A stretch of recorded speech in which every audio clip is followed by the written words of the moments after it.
Good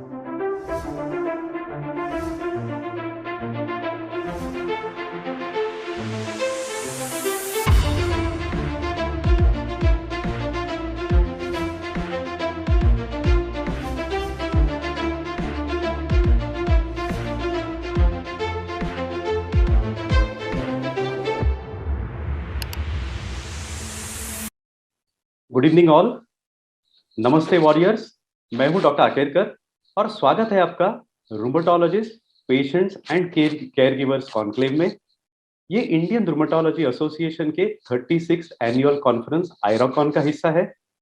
Indian rheumatology association की ये पहल है जिसमें पेशेंट की जरूरतों को समझा जाए और पेशेंट ऑर्गेनाइजेशंस को साथ लेकर मिलकर काम किया जाए। इसके लिए ये पहल इंडियन रूमेटोलॉजी एसोसिएशन की तरफ से ली गई है। Alone we can do so little, together we can do so much. True to this quote by Helen Keller, this is what Indian Rheumatology Association wants to do today and in the future. We have with us today Indian Rheumatology Association President-elect Dr. Dharmanand.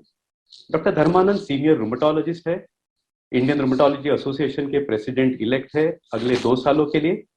वो scientific committee chair भी है इस साल के conference के।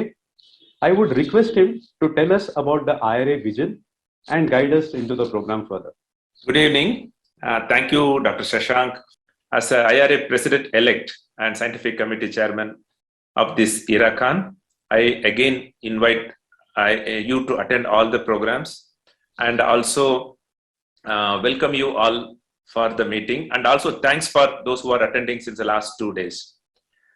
IRA as an organization, we feel that we have a responsibility towards the patients whom we treat and patients who have the disease which we generally treat. And we assure you all that we would provide knowledge support and we can be your knowledge partner. And also we would like to handhold you in your endeavor to get respect for your diseases, recognition for your diseases, and in your fight against fight for getting an insurance recognition and also privileges in various government schemes. And apart from being a knowledge partner, we would also help you in identifying potential areas where we can interact and also find out what you really need rather than being preachy, and help to support the patient support organizations. In the next 2 years, we would like to have many meetings with the patient support group leaders. And my vision is to have a loose federation of patient support groups. And with this group leadership, I think we should take the patient support group activity to a next level. With this introduction, I will hand over the mic to Dr. Shashank to carry over the program. Thank you. Thank you very much, sir. आज का ये rheumatologist patients care giver conclave का 3रा दिन है। Thank you very much आप सभी को कि आपने पहले 2 दिन भी ये अटेंड किया है। आपके काफी सारे कमेंट्स हमने देखे कि हिंदी में होना चाहिए, तो आज जैसे आपने कहा आज का प्रोग्राम प्रीडोमिनेंटली हिंदी में होगा, थोड़ा बहुत इंग्लिश होगा, लेकिन मेनली ये हिंदी में होगा। आज हम बात करेंगे एक्सियल स्पॉन्डाइलोआर्थराइटिस या एंकिलोजिंग स्पॉन्डिलाइटिस के बारे में। जैसे आपको सभी को मालूम है, ये आर्थराइटिस का टाइप है, ऑटो इम्यून एलिमेंट है। अपनी ही इम्यूनिटी अपने ही जॉइंट्स को फॉरेन समझ के अटैक करती है और उसके वजह से कमर पीठ में दर्द होता है। इसे समय पे अगर निदान ना हो, प्रॉपर ट्रीटमेंट ना मिले, तो अनफॉर्चुनेटली काफी प्रॉब्लम्स हो सकते हैं। डिजेबिलिटी आ सकती है। Personal, professional, family, social life को ये लिटरली तहस नहस कर सकता है। आप में से काफी वॉरियर्स अनफॉर्चुनेटली उन्होंने ये एक्सपीरियंस किया भी होगा। जो एंकिलोजिंग स्पॉन्डिलाइटिस में तकलीफ होती है, सफरिंग होती है, इसका एक सबसे इंपॉर्टेंट रीजन जो हमने देखा है वो है निदान में होने वाली देरी। काफी वॉरियर्स है जिनको ये एंकिलोजिंग स्पॉन्डिलाइटिस का निदान होते होते ही इतना डैमेज हो गया रहता है कि फिर वो उल्टा घुमाना बहुत मुश्किल हो जाता है। तो आज ये इसी के ऊपर हम चर्चा करेंगे कि निदान में देरी क्यों होती है, कैसे होती है, और इसे कट डाउन करने के लिए हम क्या कर सकते हैं। ये सिर्फ अपने भारतवर्ष की बात ही नहीं है, दुनिया भर में एंकिलोजिंग स्पॉन्डिलाइटिस के डायग्नोसिस में, निदान में ऑलमोस्ट 7 साल की देरी होती है। ये एवरेज फिगर्स है, person to person definitely vary हो सकते हैं, लेकिन ऑन एन एवरेज देखेंगे तो सिर्फ इंडिया में नहीं, तो भारतवर्ष में नहीं, तो पूरे वर्ल्ड में 7 साल का टाइम लग जाता है जस्ट ये डायग्नोसिस होने के लिए। आज के दिन हम लोग एक्चुअली देखेंगे तो हमारे पास एमआरआई है, जो इन्वेस्टिगेशन चाहिए वो है, और इसके बावजूद भी ये देरी होती है, और ये बहुत अनफॉर्चुनेट है, और इसी को चेंज करने के लिए हम लोग आज यहाँ पे चर्चा कर रहे हैं। हमारे साथ डॉक्टर धर्मानंद, जिन्होंने अभी आपसे इंट्रोड्यूस किया, डॉक्टर अलकेंदु घोष जो करंट प्रेसिडेंट है, वो थोड़ी देर में हमसे जुड़ेंगे, वो है डॉक्टर प्रवीण पाटिल, पूना से है, रूमेटोलॉजिस्ट। और पेशेंट ऑर्गेनाइजेशन की तरफ से हमारे साथ है प्राची भोसले, जो प्रेसिडेंट है एंकिलोजिंग स्पॉन्डिलाइटिस वेलफेयर सोसाइटी की, भूषण घाटे जो कोऑर्डिनेटर है एंकिलोजिंग स्पॉन्डिलाइटिस वेलफेयर सोसाइटी के, आशीष जोशी जो प्रोग्राम हेड है अंतर्ध्वनि के, और जिमित ठक्कर जो को फाउंडर है स्टैंड फॉर एएस के। तो सबसे पहले हम लोग कुछ ज्यादा जानते हैं इन ऑर्गेनाइजेशंस के बारे में। तो Prachi and Bhushan, can you tell us more about ankylosing spondylitis welfare society, please? Yeah, sure. Yeah, sure. Prachi, you are on mute. Please upload the. Yeah. Okay. Thank you. Okay. Enclosing Spondylitis Welfare Society. We are a group of like-minded AS warriors guided by our mentor, Dr. Praveen Patil, to support our fellow AS warriors. Next slide, please. Okay. Introduction of ASWS. ASWS was formally registered on 22nd January 2020, held informative sessions since 2018, held several webinars along with Stand for AS during the ongoing pandemic, collaborated with crowdfunding organization for extending help to warriors, making group for fund collection on individual level for warriors from economically deprived background. Many warriors have suggested, and we too are contemplating, to open a corpus fund for such warriors. Prachi, next slide, please. Bhushan, can you see the next slide? Yeah. Vision and mission of ASWS. Create more of an awareness about ankylosing spondylitis in general population by holding seminars, webinars, sessions in corporate offices, school, colleges, etc. Reduce the delay in diagnosis for new patient by establishing referrals pathway. Clear myth regarding ankylosing spondylitis, like women don't get AS, HLA-B27 can be reversed. To include AS in general medical insurance, provide emotional support during the difficult journey to better deal with this disease by holding session, having blogs on our website regarding certain issues. Next slide, please. Objectives are: help identify and facilitate every diagnosis of the disease by collaborating with orthos, rheumatologists, general physician, ophthalmologist, etc. To make treatment affordable by collaborating with pharmacy, medical stores, etc. Counseling family members to better understand the disease and progression. Encouraging warriors to bring family for doctor meetings, session, webinars, have telephonic conversation with them to clear their doubts. To increase research of ankylosing spondylitis by doing survey on various issues and aspects of this disease. Support female warriors and provide guidance for their needs, like during periods, pregnancy, family work expectation, responsibility, etc. by publishing blogs and having awareness webinars, seminars, and opening WhatsApp, Facebook female support groups.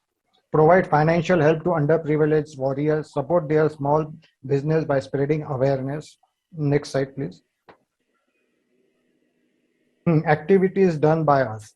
Held various seminars since 2018, held various webinars along with Dr. Shashank Akerkar, Stand for AS during this pandemic, held webinar for emotional well-being along with Stand for AS with our organization's president, Prachi Bhosle, representing as a psychologist and ASWS president, crowdfunding for a patient in remote India, overall call counseling for distressed patient, affiliation with ASIF, Ankylosing Spondyloarthritis International Federation, जो एक global organisation है ताकि हम हर level पे delay in diagnosis and lack of awareness address कर सके.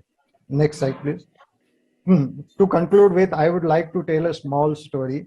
एक बार डॉक्टर शशांक आकेरकर ने मुझे कहा था कि मैं काफी पेशेंट से बातें करते रहता हूँ, और तो उन्होंने कहा था कि भाई उनके पास कुछ ऐसे पेशेंट आए थे जो कंप्लीटली डिप्रेस थे और मुझसे बात करने के बाद उनको अच्छा लगा. तो इसलिए मैं हर पेशेंट को ये कहना चाहूंगा कि जिनको मुझसे बात करनी है उनका नंबर मैं यहाँ पे 8308607423. जिनको भी एंक्लोजिंग स्पॉन्डिलाइटिस रिलेटेड कुछ भी जानना हो या कुछ भी इश्यूज हो वो मेरे साथ बात कर सकता है. Thank you. Over to you doctor. Thank you Bhushan. ये तो रहा फॉर्मल इंट्रोडक्शन ASWS का, लेकिन जैसे भूषण ने कहा कि वो इतना आउट ऑफ द वे जाके करते हैं पेशेंट्स के लिए कि hats off to you Bhushan. Thank you. काफी पेशेंट जो डायरेक्टली मेरे पेशेंट्स है या थ्रू इंटरनेट वगैरह जो भी जिनके मैं कांटेक्ट में आता हूँ, उनको कभी भी कुछ प्रॉब्लम हो जो सोशल लेवल का हो, इमोशनल लेवल का हो, मेडिकल नहीं हो, स्ट्रेट अवे मेडिकल प्रॉब्लम नहीं हो जिसे मैं हल कर सकूं, तो Bhushan is the first man. Patient को बोलिए भूषण से कांटेक्ट कीजिए and you are guaranteed that that problem is taken care of. Thank you so much Bhushan. In fact Bhushan ऐसे वॉरियर है कि आज के दिन में इंडिया में एएस सोशल मीडिया में पूछो और भूषण का नाम मालूम नहीं, ऐसे हार्डली कोई मिलेगा. Thank you Bhushan. Thank you Prachi. Ashish, आपको इनवाइट करता हूं मैं. आप प्रोग्राम हेड हो अंतर्ध्वनि के. Please let everybody know about अंतर्ध्वनि. Good evening all. I must thank Dr. Akerkar and IRF to provide this platform for us to reach out to all of you and introduce Antardhwani. Antardhwani ये ankylosing spondylitis के लिए specifically बनाया गया support group है. अंतर्ध्वनि ये hi tech आई solutions LLP एक engineering solutions company है, उसकी CSR एक्टिविटी है. Our CEO, Mr. Praneet Bankia, he himself is a patient of ankylosing spondylitis, and he has been managing his disease for past 32 years with absolute success and the assistance of his own knowledge and doctors across the world. तो idea कुछ इस तरीके से आया कि अगर एक ankylosing spondylitis का पेशेंट अबाउट 20 मिलियन का एक ऑर्गेनाइजेशन रन कर सकता है, 1200 एम्प्लॉइज को जॉब दे सकता है, and around 3 continent offices run कर सकता है, तो it within itself is a very great success story and inspirational story to every other ankylosing spondylitis patient. और जो नॉलेज अक्यूमुलेट हुआ है इतने सारे सालों के प्रैक्टिस के बाद, तो उसको शेयर किया जाए तो उसी से बहुत ज्यादा इंफॉर्मेशन और बहुत ज्यादा इंपॉर्टेंस इस पर्टिकुलर डिसीज को मिलेगा और अवेयरनेस बढ़ेगा. सो ये पर्टिकुलर चीज से हमने ये ग्रुप शुरू किया. Doctor Praveen Hisaria, who is one of the very eminent rheumatologists, he was the guiding force in actually putting this idea into execution. और उसके बाद डॉक्टर सपन पंड्या सर ने, I mean, he put everything that we have here today is all of the vision of Dr. Sapan Pandya and Mr. Praneet Bankia. हमारा foundation जो हुआ वो 2014 में हुआ. So almost 7.5 साल से हम लोग 8 साल अभी कहने को प्रॉब्लम नहीं है, 8 साल से एक्टिव है. 2700 रजिस्टर्ड पेशेंट है. रजिस्टर्ड ये वर्ड को हाईलाइट करने का रीजन जो है वो मैं आपको आगे बता दूंगा. तो 2700 रजिस्टर्ड एंक्लोजिंग स्पॉन्डिलाइटिस के पेशेंट है जो Gujarat, Rajasthan, Maharashtra and other part of India से हमारे साथ जुड़े हुए हैं. टोटल 40 रूमेटोलॉजिस्ट अंतर्ध्वनि के पैनल पे है और आसिफ, नास और सास, इनके साथ अंतर्ध्वनि का इंटरनेशनल अफिलिएशन है. अंतर्ध्वनि करता क्या है? तो जैसे मैंने शुरुआत में बताया कि जितनी इंफॉर्मेशन या जो नॉलेज अपने पास है, let's start sharing it. That knowledge could be helpful to many and that is the prime motto for this entire activity. So Antardhwani has got multiple programs running across which basically are educating the patient families and caregivers. अंतर्ध्वनि का newsletter जो आपको digital format में भी और physical format में भी मिलता है, we spread it across. It has got multiple different themes जहाँ पे पेशेंट स्टोरीज होती है. Many times doctors they put across their own articles and that is how we provide the information. We conduct multiple checkup camps wherein within that particular city, whosoever, all the rheumatologists available, they come and they check the patient. Idea is to make sure that the patient is educated and given knowledge about the disease so that he is managing the disease appropriately and correctly. इसी में सबसे important part ये होता है कि patients are socially awkward because of the physical condition that they have, and that creates a stigma within themselves and with their families. So multiple social events are also conducted by Hitech and Antardhvani together, wherein patient and patient families, they come together, they share each other's thought with each other, their pains with each other. जैसे कि अभी हमने Bhushan sir से सुना कि लोग बात करते हैं तो उनको बहुत ज्यादा आसानी हो जाती है कि भी मेरे जैसा और भी कोई है, ये मेरे अकेले का ही प्रॉब्लम नहीं है, ये मेरे अकेले के फैमिली का भी प्रॉब्लम नहीं है. ये होना सबसे ज्यादा जरूरी है. They need to open up, they need to talk about it. The more they talk about it, the more they get to know about it, and the more easily would be able to manage the disease. That's the idea. Antardhvani multiple collaborations और tie-ups करके ये पूरा activity run करता है. Doctor अकेरकर ने उनके introduction में कहा कि together we can do a lot of things, and that's basically is the idea. With God's grace, we have got 2,700 patients here with us, which allows us, or which empowers us rather, to have multiple physiotherapists, rheumatologists, hospitals, pharmacies, laboratories, and pharmaceutical companies to reach out to us and let us know what exactly can they do for our patient. So with that kind of empowerment, today we have got multiple labs like Supratech, Green Cross, Unipath, and Shraddha, that is within the Gujarat and Rajasthan area or the states, जहाँ पे आपको अगर आपके पास अंतर्ध्वनि का membership card है तो आपको 20% flat discount आपके सभी रूमेटोलॉजिकल टेस्ट्स के लिए मिल जाता है.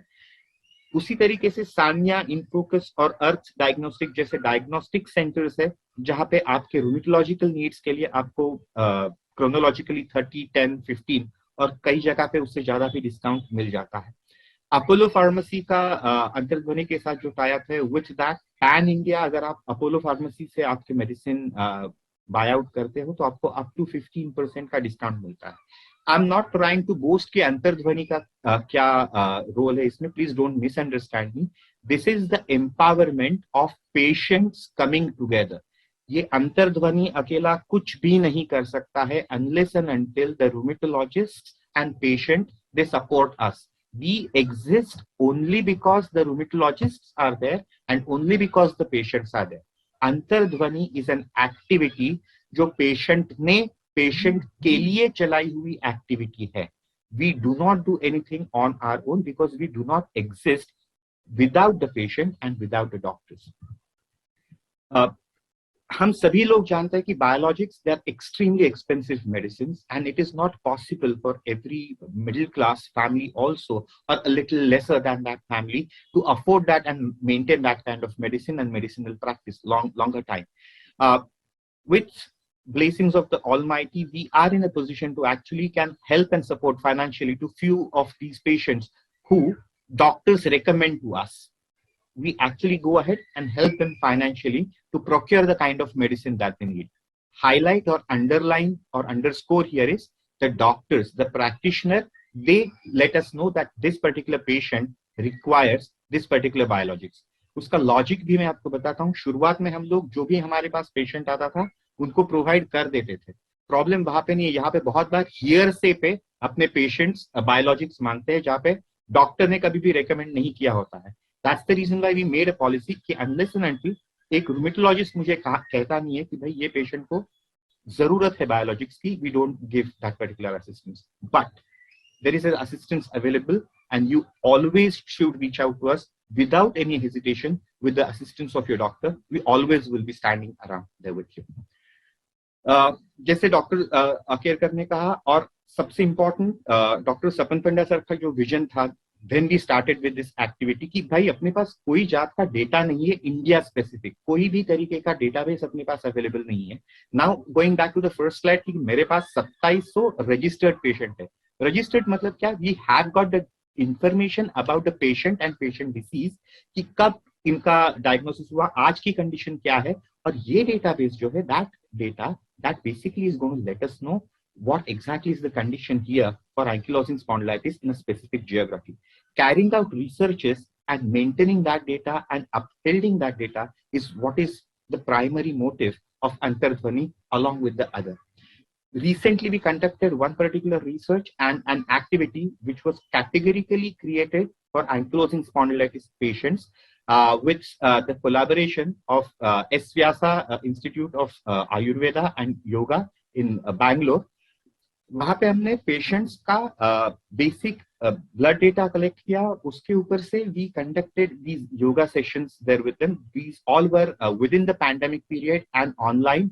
This entire thing was a group activity, and now today we basically can say that specific and categorical yoga created for ankylosing spondylitis actually helps the patient in multiple different ways. The benefits are listed out here. I really don't need to read them out. Idea is कि इस तरीके का research अगर अपने publish करें, इस तरीके का इनको फायदा हो, तो that's exactly what we need to do. Patient is the primary, nothing else is important. Patient advocacy is another activity wherein Antardhvani is involved very largely. Insurance, ये सबको मालूम है कि बहुत बड़ा प्रॉब्लम है, और बहुत सारा state government, central government, private practices and all. So we are trying to reach out to them. हमने एक बहुत बड़ा signature campaign किया था. We have about support of around 22,000 people who have given us their signatures and a complete appeal to multiple different governments. We tried to reach out to the ex-CM of Gujarat, Mrs. Anandiben Patel. She also attended one of our seminars and she addressed the audience. She did tell us that she will be looking into it. We are hopeful that pretty soon we would be able to do something for all our ankylosing spondylitis patients as far as the insurance is concerned. Second activity we are working categorically and very harshly into is disability identification or disability certificate. We are hopeful that we would be able to do some sort of a justice on that part also. The doctors that you see on your screen, they all are the people because of whom we could do or we are doing whatever that we have been able to do up till now. The future for Antardhvani is primarily to create centers. Centers would be a proper physical place wherein there could be counseling, there could be physiotherapy, there could be yoga happening for ankylosing spondylitis patient. And pretty soon, if the things go exactly the way we are looking at it, we probably would be including further rheumatological diseases within the group activity also. Before I say thank you to all, I must say thanks and put my gratitude again to Dr. Akerkar for this opportunity. And at the same time, I must once again thank Dr. Sapan Pandya, Dr. Reena Sharma, Dr. Vishnu Sharma, Dr. Pooja Srivastava, Dr. Namisha Patel, Dr. Bankim Desai, and Dr. Shabbir Chikani for all the help that they have provided to us. I must also mention, because this is an IRA platform, that RAG has been a backbone to all of us. RAG Rheumatology Association of Gujarat, they always have been very supportive and very much of a guiding light to all of us. Once again, I would like to appeal all the patients, please do not suffer in silence. We all are here for you, just a call away. It's not only Antardhvani that I'm talking about, all the patient support groups who are here and all the rheumatologists we do see here, they all are just a call away. Please reach out to us. Let's get this done together. Let's spread the smile. Thank you so much, Dr. Akerkar. I highly appreciate you giving us this opportunity. Thank you. Thank you, Ashish. Something that you really said very well. आप सभी warriors के लिए do not suffer in silence. There is help out there. अंतर्ध्वनि तो है ही है. All the patient organizations and Indian Rheumatology Association आपके साथ है. आपके सफरिंग को कम करने के लिए please do not suffer in silence. Now we have Jimit Thakkar जो को-फाउंडर है स्टैंड फॉर एज के. फिलहाल हम लोग आगे बढ़ते हैं. कुछ टेक्निकल डिफिकल्टी है जिमित के एंड पे, जिमित सॉर्ट आउट कर लेगा. तब तक हम लोग आगे बढ़ते हैं. सबसे पहले ये जानते हैं कि क्या ये देरी जो हम लोग बात कर रहे हैं कि एंकिलोजिंग स्पॉन्डिलाइटिस के निदान में देरी होती है, तो सबसे पहले ये देखते हैं कि क्या ये जो देरी होती है सच में मायने रखती है. इसके लॉन्ग टर्म में क्या इफेक्ट्स होते हैं. क्यों हम लोग आज डिस्कस कर रहे हैं कि एंकिलोजिंग स्पॉन्डिलाइटिस में देरी क्यों होती है और इसके लिए क्या करना चाहिए. तो देखते हैं कैसे कैसे ये प्रॉब्लम्स कर सकता है। छोटा सा देरी जो स्टार्टिंग में लगता है भले 2 साल 3 साल 4 साल, लेकिन लॉन्ग टर्म में ये क्या मायने रखता है, क्या इफेक्ट होता है इसका। तो चलिए जानते हैं हमारे वॉरियर फ्रेंड से, कुछ पेशेंट स्टोरीज देखते हैं। सबसे पहले ओवर टू यू भूषण। नमस्कार एएस वॉरियर्स, उम्मीद करते हैं कि आप सब ठीक हो। आज के टॉपिक का मैं एक अच्छा उदाहरण हूँ, delayed diagnosis and it's implication on jobs, professional life and finances. 1988-89 में 12-13 साल का था जब मुझे पहली बार राइट हिप और राइट शोल्डर में दर्द होना शुरू हुआ। एज यूजुअल मैं भी ऑर्थो के पास ही पहली बार गया था और उन्होंने वही एज यूजुअल पेन किलर और एंटी इंफ्लेमेटरी मेडिसिन दी। रूमेटोलॉजिस्ट करके कोई डॉक्टर होता है यह भी पता नहीं था मुझे, तो एएस के बारे में तो भूल ही जाओ। उन दिनों इंटरनेट नहीं था, तो मुझे ऐसा लगता था कि भाई मैं ही एक ऐसा इंसान हूँ जो इस बीमारी से ग्रस्त हूँ। अपने दर्द के इलाज के लिए मैंने एक डॉक्टर से दूसरे डॉक्टर के यहाँ गया और जवाब मुझे कहीं से नहीं मिला। पहले मुझे सिकल सेल एनीमिया डायग्नोस किया, फिर सिम्टम्स को देखकर डॉक्टर ने रोमेटॉइड आर्थराइटिस यानी आरए ये डायग्नोसिस किया। मुझे अब भी याद है कि जब मेरी उम्र के बच्चे शाम को स्कूल के बाद खेलने जाया करते थे तो मैं क्लिनिक में या हॉस्पिटल में डॉक्टर का इंतजार किया करता था। जब स्कूल में होना चाहिए था तब मैं या तो एक्सरे निकालवा रहा था या ब्लड टेस्ट करवा रहा था। 1991 में मैं जब 10वीं में था, 10वीं की जब एग्जाम दे रहा था, उसी वक्त मैं 7 महीने के लिए कंप्लीट बेड रिडन हुआ। कैसे वैसे मैंने अपनी एग्जाम दी और रिगरस फिजियोथेरेपी और बहुत सारी ढेर सारी पेन किलर खा के मैं अपने पैरों पे खड़ा हो सका हूँ और मैं एक नॉर्मल लाइफ जीने के इसमें था। पर दर्द वैसे का वैसे ही था। 1996 तक मैं ट्रीटमेंट के उम्मीद में कैसे वैसे अपने को नॉर्मल बनाए रख पा रहा था।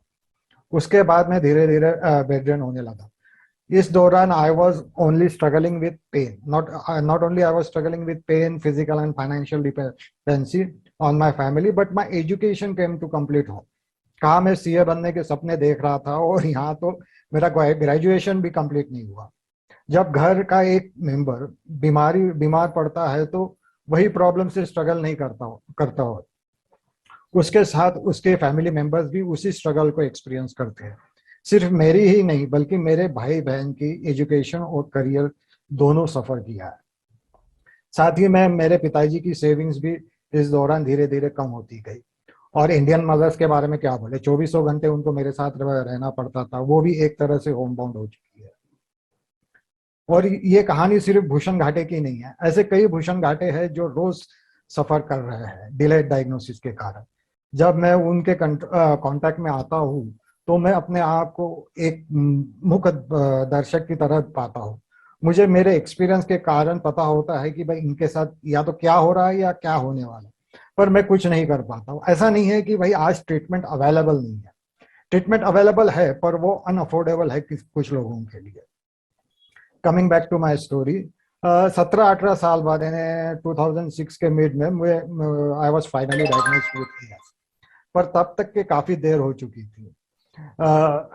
इरिवर्सिबल डैमेज भी काफी हो चुका था। उन दिनों डॉक्टर ने मुझे बायोलॉजिक्स प्रिस्क्राइब किया था। उन दिनों बायोलॉजिक्स आज से 4 गुना महंगा हुआ करता था। मतलब अगर एक बायोलॉजिक्स का अगर हफ्ते का खर्चा आज 5,000 का आ रहा है तो उन दिनों 20,000 का आया करता था। मैं एक लोअर मिडिल क्लास फैमिली से बिलोंग करता हूँ। अब तक पिताजी की सेविंग सब खत्म हो चुकी थी। इस बार मेरे भाई मेरे मदद के लिए आया। वो 6 साल से जॉब कर रहा था और उसके पास भी कुछ सेविंग थी, बट वो सेविंग इनफ नहीं थी मेरे मेडिकल बिल्स पे करने के लिए। फिर भी उसने अपना जिम्मा उठाया और जो भी मेरे मेडिकल बिल्स थे यानी डेली फिजियोथेरेपी और बायोलॉजिक्स का खर्चा ही पेड फॉर दैट। बायोलॉजिक्स और फिजियोथेरेपी के कारण मैं आज वॉकर लेके चल पाता हूँ। फिर भी मैं होम बाउंड हूँ, मतलब कंप्लीटली मैं घर के बाहर वगैरह निकल नहीं पाता हूँ, but still I can manage some. अब एक अब फिर से डॉक्टर ने मुझे बायोलॉजिक्स सजेस्ट किया है इतने सालों बाद। अब मेरे भाई की भी सेविंग खत्म हो चुकी है, तो इस बार फिर मेरी बहन जो मुझसे 9 साल छोटी है उसकी सेविंग्स प्लस मेरे पेरेंट्स के जो रिटायरमेंट सेविंग्स है अब वो मेरे बायोलॉजिक्स में लग रहे हैं। पेन, फटीग और ब्रेन फॉग के कारण मैं चाहकर भी अपना ग्रेजुएशन नहीं कंप्लीट कर पाया। और जॉब या बिजनेस की बात आती है तो ऐसा नहीं है कि मैंने कभी ट्राई नहीं किया या मैं करना नहीं चाहता, पर दर्द और होमबाउंड होने के कारण मैं दोनों भी नहीं कर पाया। तो मेरी ऐसी कोई प्रोफेशनल लाइफ नहीं है। फाइनेंस की बात आती है तो मेरे पास एक बैंक अकाउंट है, पर उसको भी मैं ऑनलाइन ऑपरेट नहीं कर सकता हूँ। और डेबिट और क्रेडिट कार्ड के बारे में तो भूल ही जाइए। और पेमेंट ऐप जो मोबाइल्स में होते हैं वो तो मेरे मोबाइल में एक भी नहीं है। जैसे मैंने पहले कहा कि ये सिर्फ मेरी स्टोरी नहीं है, मुझे ऐसे कई वॉरियर्स पता है जिनकी स्टोरी या तो मेरे जैसी है या मुझसे भी बुरी है। अच्छे खासे पढ़े लिखे लोग चाहकर भी सोसाइटी को कंट्रीब्यूट नहीं कर पा रहे। रिसेंटली हमारे दो ब्रेव वॉरियर्स की दुखद मौत हुई है, इंदर भाटिया और सचिन फटांगड़े।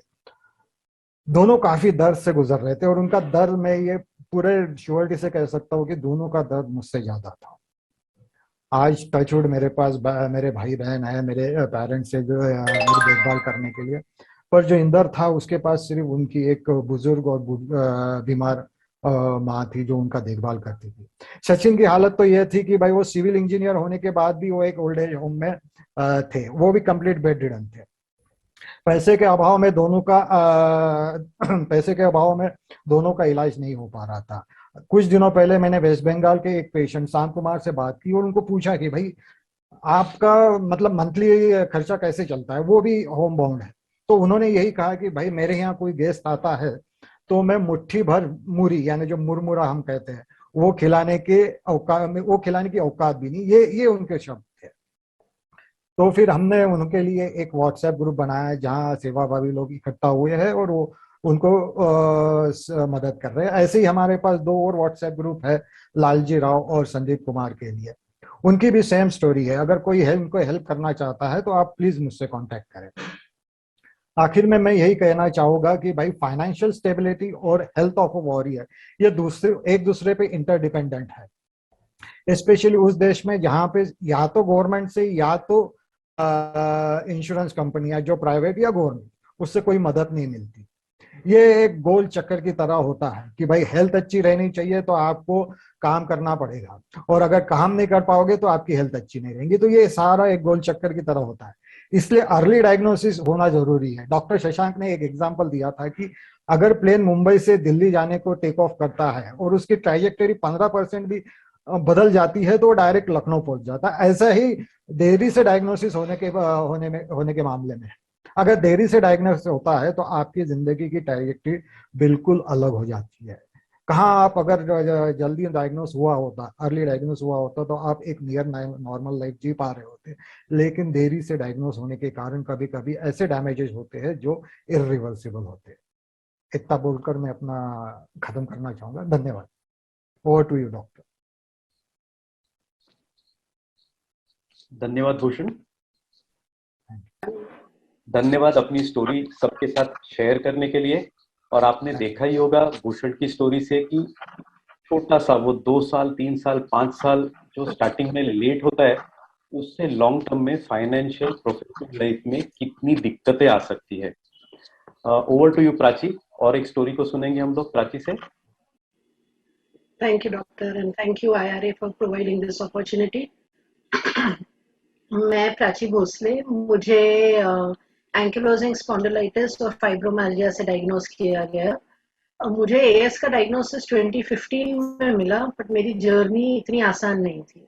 जब मेरी पहली प्रेगनेंसी हुई 2007 में, मुझे टेल बोन फ्रैक्चर हुआ जो काफी देर तक डायग्नोज नहीं हुआ था।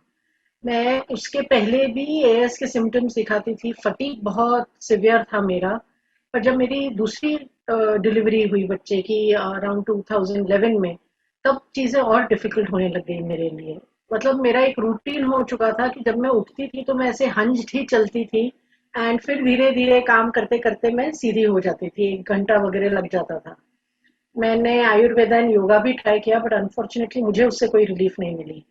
उसके बाद ऐसा होने लगा कि मैं रोज उठते ही पेन किलर पहले खा लेती थी। कभी कभी दिन में 2-3 बार खाने पड़ते थे, so that I can go through the day.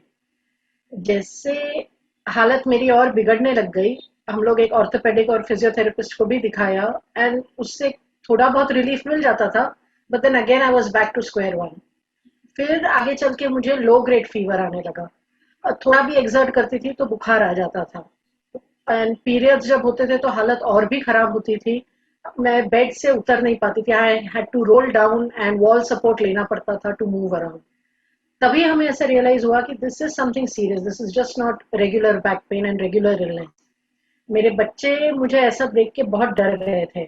मैं पेन में पड़ी रहती थी, मैं हिल नहीं पाती थी, और वो दोनों बहुत छोटे थे, तभी बाजू में बैठकर रोते थे, बोलते थे आई प्लीज मरू नकोस ना, हमें तुझे तुम्हारी गरज है, अब बस मरना नहीं। वो देख के मुझे बहुत बुरा लगता था। मेरी जो एक कजिन है जो डॉक्टर है, उन्होंने मुझे कहा कि लो ग्रेड फीवर सही नहीं है इतना कंटिन्यूस, तब पेट सीटी करा लो। उसके बाद हमने और बहुत सारे इन्वेस्टिगेशंस किए एंड अनफॉर्चुनेटली आई वुड से कि सब नॉर्मल है। अनफॉर्चुनेटली इसलिए बिकॉज मेरा मेरा डायग्नोसिस ही नहीं हो पाया एंड डॉक्टर्स को लगने लगा कि ये सारा साइकोसोमैटिक है। उसमें भी उन्होंने मुझे कहा कि अपना स्ट्रेस कम करो, बट किसी ने ये नहीं कहा कि साइकोलॉजिस्ट को दिखाओ या साइकेट्रिस्ट को दिखाओ। इनफैक्ट उस टाइम पे मुझे ऐसा लगा कि मुझे ब्लेम किया जा रहा है मेरी सिचुएशन के लिए। I was feeling very hopeless क्योंकि मेरे क्वेश्चंस आंसर नहीं हो रहे थे, my pain was unaddressed, and in fact मुझे रिस्पॉन्सिबल लगा कि मैं अपनी फैमिली को इन सब के थ्रू डाल रही हूँ। गॉड सेंट मेरी एक डॉक्टर फ्रेंड है जिसने मुझे कहा रूमेटोलॉजिस्ट को कंसल्ट करो, क्योंकि उसे लगा कि मुझे फाइब्रोमाइल्जिया है। दैट टाइम मुझे रूमेटोलॉजी क्या है ये पता नहीं था। In fact that word itself seemed heavy and fibromyalgia seemed very out of the ये and very difficult, so I got very scared कि ये क्या है पता नहीं ना। लकीली मुझे एक रूमेटोलॉजिस्ट का रेफरेंस मिला and the moment I met her, वो खुद मुझे मेरे सिम्टम्स पूछने लगी कि ये होता है क्या, वो होता है क्या।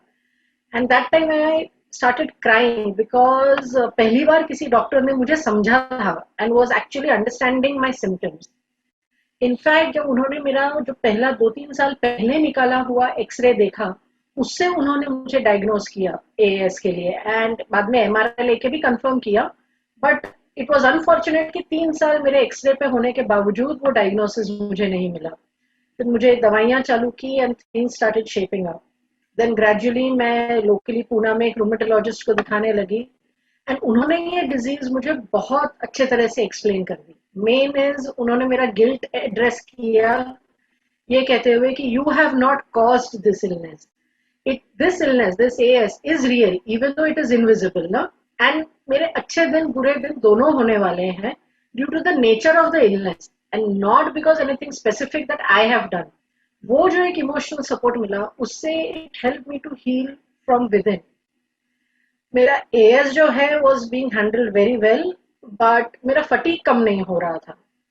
अगर मुझे उठकर एक ग्लास पानी भी लेना है तो इच्छा भी नहीं हो रही थी और हिम्मत भी नहीं होती थी।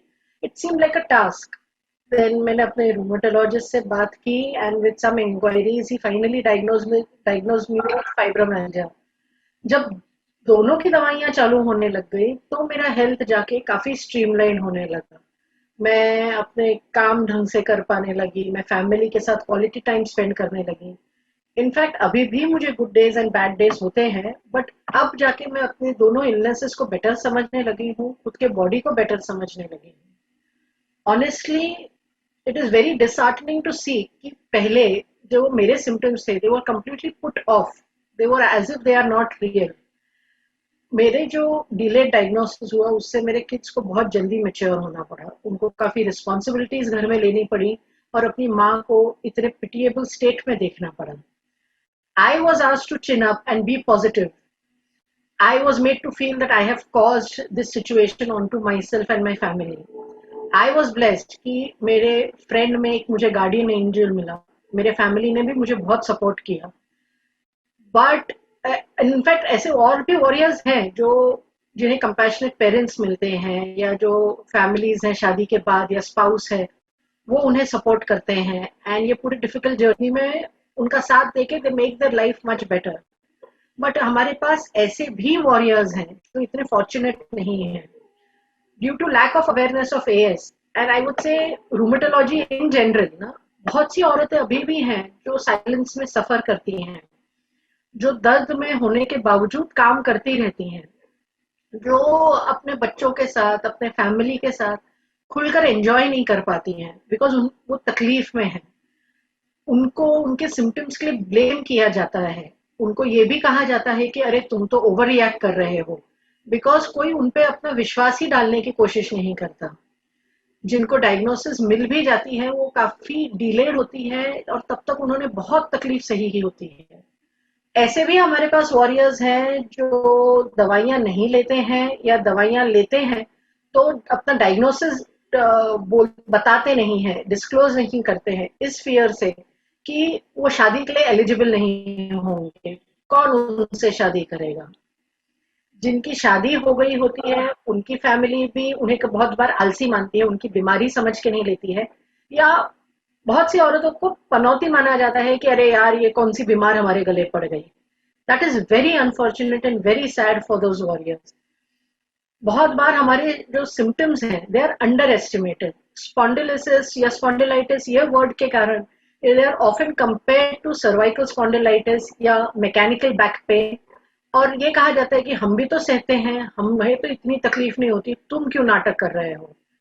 इनफैक्ट जो पेन का पीक हो जाता है पीरियड्स में, ये तो आई गेस अभी तक कभी डिस्कस भी नहीं किया गया है। आई ट्रूली होप कि आने वाले कुछ सालों में हम कलेक्टिवली वर्क करें टुवर्ड्स रेजिंग अवेयरनेस, एंड ये जो कंसर्न है of delay in diagnosis in women, इसको हम एड्रेस कर सकें ताकि औरतें all over the world do not have to suffer in silence or be shamed for their symptoms, or they have to fight for their pain to be acknowledged. I hope we all can together give them a better future. Thank you. Thank you very much Prachi. तो warriors आपने देखा ही होगा, और सिर्फ देखा नहीं, I am sure काफी आप में से काफी वॉरियर्स ने ये एक्सपीरियंस भी किया होगा कि ये छोटा सा डिले लॉन्ग टर्म में कितने सारे प्रॉब्लम्स कर सकता है। अब हम देखते हैं इंडियन डेटा। एक इंडिविजुअल पेशेंट स्टोरी तो हमने देखी, अब देखते हैं, अब जानते हैं डॉक्टर प्रवीण पाटिल से। डॉक्टर प्रवीण पाटिल पूना से रूमेटोलॉजिस्ट है, उन्होंने इसका डिटेल स्टडी किया है कि इंडिया में कितना डिले होता है। Over to you Praveen, let's hear from him. Thank you, Dr. Kirkar, and thank you, IRA, for organizing this wonderful event. And big thank you to the patient representatives जिन्होंने आज join किया है, और सभी पेशेंट्स एस वॉरियर्स जो आज हमारे साथ जुड़े हुए हैं। तो without wasting much time I will straight away go to the presentation slides. So देखते हैं, डॉक्टर धर्मानंदी है हमारे साथ, he can join as well at some point in the discussion. हम ये पर्टिकुलर स्टडी के बारे में बात करेंगे। ये इंडियन डेटा काफी कम मात्रा में अवेलेबल है, पर्टिकुलरली एंकिलोजिंग स्पॉन्डिलाइटिस में। लूपस या रूमेटॉइड आर्थराइटिस में काफी स्टडीज हुए हैं। तो आज मैं जो हमने डेटा कलेक्ट किया था उसका एक बैकग्राउंड बताता हूँ कि इंडिया स्पेसिफिक इश्यूज क्या है। हम डॉक्टर्स जब पढ़ते हैं, बहुत सारे आर्टिकल्स जर्नल्स में पब्लिश हुए होते हैं, तो वो वेस्टर्न लिटरेचर से आते हैं, और वहां पर डिले इन डायग्नोसिस पर फोकस किया जाता है। जब मैं इंडिया में प्रैक्टिस करने लगा 2014 में, तब मैंने रियलाइज किया कि हमारे पास सिर्फ डिले इन डायग्नोसिस ये प्रॉब्लम नहीं है, हमारे पास और एक प्रॉब्लम है, डिले के बाद भी और बहुत डिले है। मतलब डायग्नोसिस भी हो गया, आपका HLA-B27 पॉजिटिव आ गया, या फिर आपका सैक्रोइलाइटिस आ गया स्कैन पर, but there is another delay which is delay in reaching to rheumatologist. ये काउंट ही नहीं हो रहा है कहीं पर, क्योंकि वेस्टर्न कंट्रीज में ये काउंट नहीं कर रहे, they are only counting the delay in diagnosis. हमें दूसरी चीजों पर ध्यान देना है, जैसे delay in reaching to rheumatologist. तीसरी बात, अगर रूमेटोलॉजिस्ट के पास पहुंच भी गए, बट क्या कन्वेंशनल थेरेपी स्टार्ट हो रही है? अगर पेशेंट कंसीडर नहीं कर रहा है कन्वेंशनल थेरेपी, जो मॉडर्न मेडिसिन या एलोपैथी बोलते हैं, तो फिर delay in starting treatment, so there is another delay. So with this background we did this study. This is just for your reference, Indian rheumatology journal में ये publish किया गया है, और thanks to the co-authors Kamini and Asawari Raut helping in the collecting data and analysis. तो ये 100 patient का study था एंड ये मेरे क्लिनिक से किया गया था। तो देयर आर सर्टन बायस की लिमिटेड नंबर थे, अर्बन एरिया में क्लिनिक है, but we wanted to determine कि भाई कितना डिले है डायग्नोसिस में। दूसरा इंपॉर्टेंट फैक्टर कि कितना इम्पैक्ट होता है ऑन वर्क प्रोडक्टिविटी, जिनमें एएस है उनका वर्क कितना अफेक्ट होता है। तो delay in diagnosis, male to female ratio 2:1 है। सो शायद अभी बेटर डायग्नोसिस हो रहा है, अर्लियर डेज में ये 3:1 माना जाता था। And you can see male were significantly younger at the time of diagnosis और symptom onset compare to female patient. So average delay हमारे स्टडी में आया था 3.5 years, okay, and the delay was more in females. Prachi Bhosle ने बताया कि बहुत सारे रीजंस है फीमेल्स में डिले होने के, कि या तो सिम्टम सीरियसली नहीं ले जा रहे हैं, या फिर डॉक्टर्स या जो भी फर्स्ट पॉइंट ऑफ कांटेक्ट है, दे आर नॉट अवेयर के एएस कैन अफेक्ट फीमेल्स। सो 10 साल पहले एग्जैक्टली, सो हमारा स्टडी 2019 में पब्लिश हुआ, उसके 10 साल पहले प्रोफेसर मालविया का स्टडी था from Delhi, and they reported the average delay almost double, which is around 6 years। सो 10 साल बाद डिले कम हुआ है, फिर भी बहुत ज्यादा है, but there is some ray of hope कि this delay has been reduced to almost half. So first point of contact, हमारे 100 पेशेंट्स में first point of contact as expected was orthopaedic surgeon in majority of the patients, general practitioner only in 10% patient, and only 12% patient reach to the rheumatologist directly. So again, if I compare to the Western data or Western focus, their main focus is general practitioner, क्योंकि वहाँ पे first point of contact is general practitioner. तो वहाँ की आप जो भी awareness campaigns देखोगे, they are usually directed to general practitioner, and we cannot follow that because हमारे यहाँ पे scene different है. So number of specialists visited before reaching to a rheumatologist. So rheumatologist के पास आने से पहले पेशेंट ने कितने डॉक्टरों को दिखाया है? तो 60% पेशेंट्स ने 2 to 3 स्पेशलिस्ट को दिखाया था, जस्ट अबव 15% लोगों ने 4 to 5 स्पेशलिस्ट को दिखाया था, then they reached to the rheumatologist. So काफी zigzag जर्नी है, and 50% patient reach to the rheumatologist via referral from another medical professional, and then there are other pathways like internet or reference from other patients. So impact of this delayed diagnosis, तो हमारे काम पर कितना फर्क पड़ता है? तो हमारे 100 पेशेंट्स में से जो भी एम्प्लॉयड थे या काम कर रहे थे, उनका हमने डेटा कलेक्ट किया, तो ऑलमोस्ट 10% हैड सीवियर इम्पेयरमेंट, कि उनको जो भी काम कर रहे थे उसको छोड़ना पड़ा, so they had to terminate their employment. So this is work disability. Work disability 2-3 चीजों से हो सकती है, एक तो बहुत सीवियर डिसीज है, या फिर पेशेंट को फिजिकल डिसेबिलिटी हो गया, जैसे कि ऑस्टियोआर्थराइटिस ऑफ द हिप और नीज, या काइफोसिस हो गया है। एंड ऑल एम्प्लॉयड पेशेंट्स हमने इनको 4 ग्रुप में डिवाइड किया। फर्स्ट ग्रुप जिनमें जो इफेक्ट है, इम्पैक्ट है एंकिलोजिंग स्पॉन्डिलाइटिस का, 0 इम्पैक्ट है, सो दे वेर अराउंड 25%। जिन लोगों में अप टू 50% वर्क प्रोडक्टिविटी कम हो गया है, वो सेकेंड ग्रुप था। और थर्ड ग्रुप जिनमें 50% से ज्यादा वर्क प्रोडक्टिविटी कम हुआ है, and the last group is they were unable to work. So जो लास्ट ग्रुप था, unable to work due to as, these patients, as you can expect, had higher disease activity, had longer disease duration, and these are the patients required longer time to reach to a rheumatologist. So we studied this withdrawal from work group, and it has been reported, widely reported in the literature, कि ankylosing spondylitis patient में withdrawal from work is 3 times higher than the general population, and of course it is associated with these various delays. So disease duration, the longer the disease duration and the longer the time it takes to reach to a rheumatologist is strongly associated with the unemployment. तो एक vicious cycle में फंस जाते हैं। High disease activity की वजह से quality of life poor हो जाता है, जो वर्क प्रोडक्टिविटी को इम्पैक्ट करता है, and that reduced work, that reduced quality of life is again responsible for high disease activity because they are not doing exercises. And इसमें से अगर पेशेंट्स को बाहर निकालना है, तो we need to understand कि डायग्नोस्टिक डिले के क्या क्या कारण होते हैं, एंड डायग्नोस्टिक डिले के इम्पैक्ट क्या है। तो जैसे हमने देखा कि वर्क प्रोडक्टिविटी, डेली एक्टिविटीज और क्वालिटी ऑफ लाइफ पे इम्पैक्ट होता है। ये भूषण जी ने काफी अच्छे से बताया कि burden of loss of work क्या होता है. So financial hardship, loss of self-esteem, depression, these are just some of the factors which we know.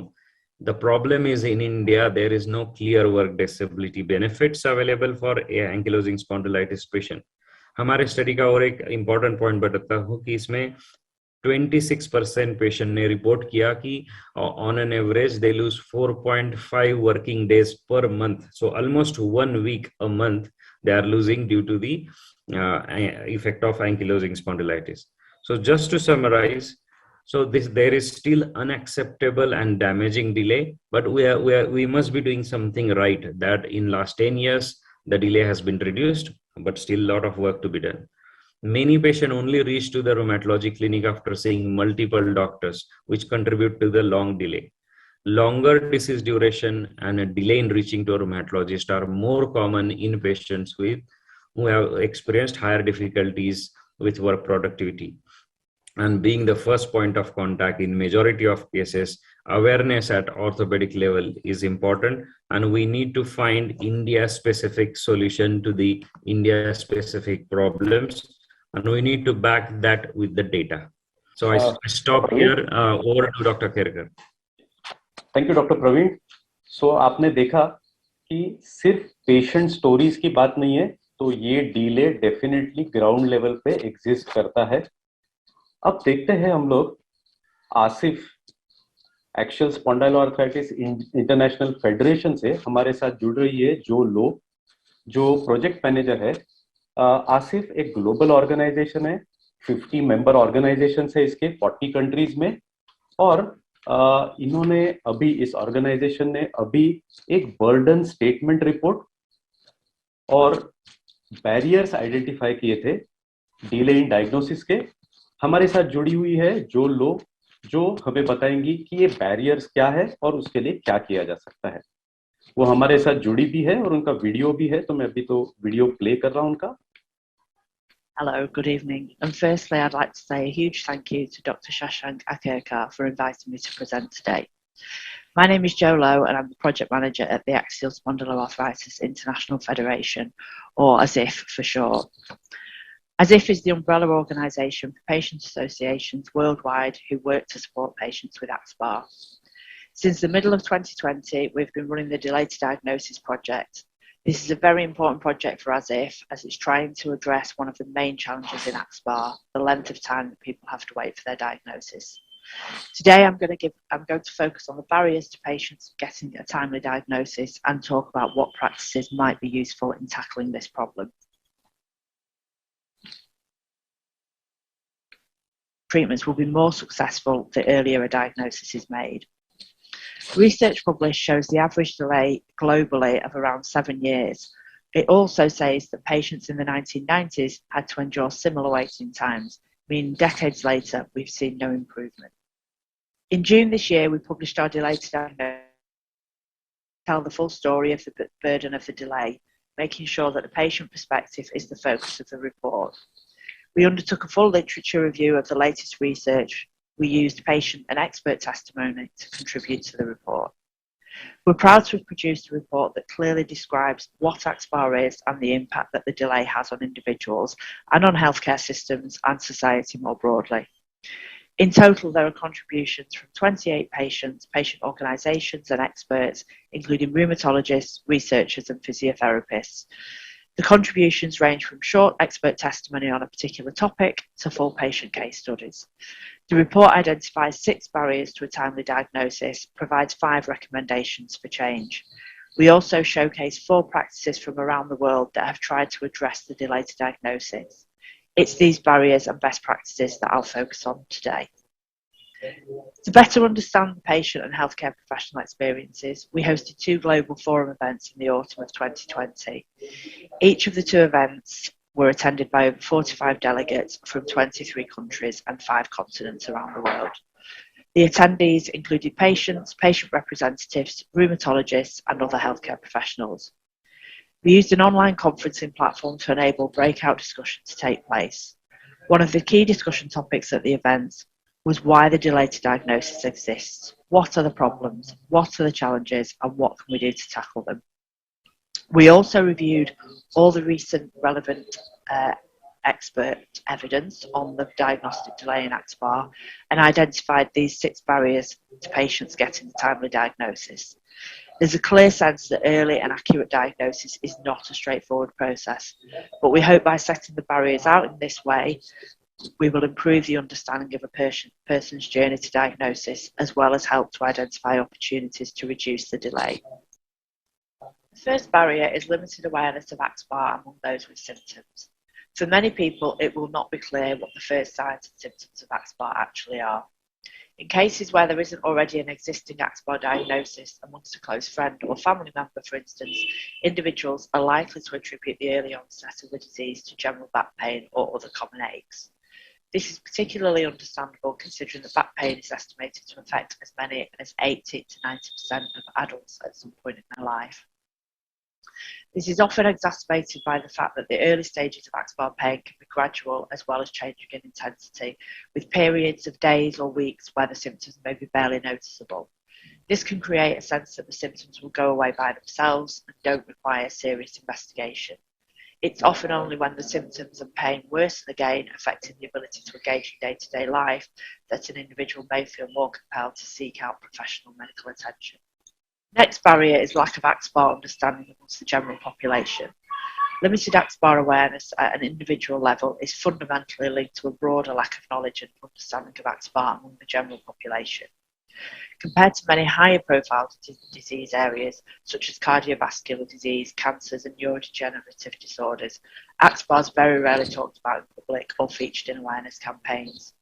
While many people will have heard of and developed some conception of arthritis more broadly, the term axial spondyloarthritis and ankylosing spondylitis, by which the disease used to be known, are largely unheard of. Even their pronunciation and spelling are difficult for those who have not come across them before, creating a further barrier to awareness.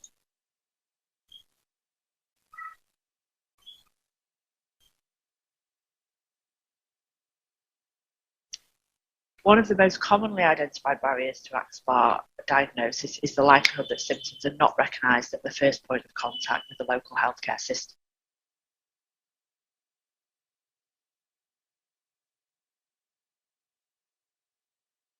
Professionals, significantly reducing the probability that an individual's symptoms are investigated for the possible presence of AxSpA. Instead, it's much more likely that someone in the early stages of AxSpA are treated for mechanical back pain, which may prompt advice to seek physical therapy or to modify exercise regimes in an effort to alleviate symptoms. Many Global Forum attendees provided first-hand accounts of repeated visits to primary care doctors where the symptoms were underplayed or even disbelieved. Sadly, this was particularly common reality for women, reflecting outdated gender perceptions of the disease burden.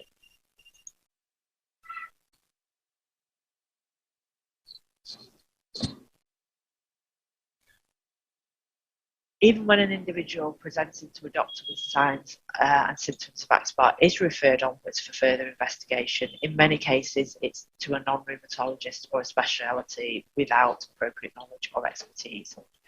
Patients and healthcare professionals spoke at our Global Forum event about how common it is for those with AxSpA to be incorrectly referred on to and treated by a range of non-specialist medical disciplines and providers. These include chiropractors, orthopedists, pain management clinics, and even psychiatrists and alternative medicine practitioners.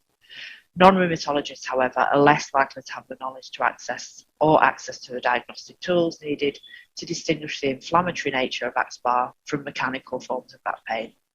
This is especially the case when the disease has not progressed to the point of appearing through radiographic investigation, such as with non-radiographic axial spondyloarthritis. It's also a common theme for individuals eventually diagnosed with AxSpA to have first been referred from one part of the healthcare system to another, often without clear rationale and medical grounding.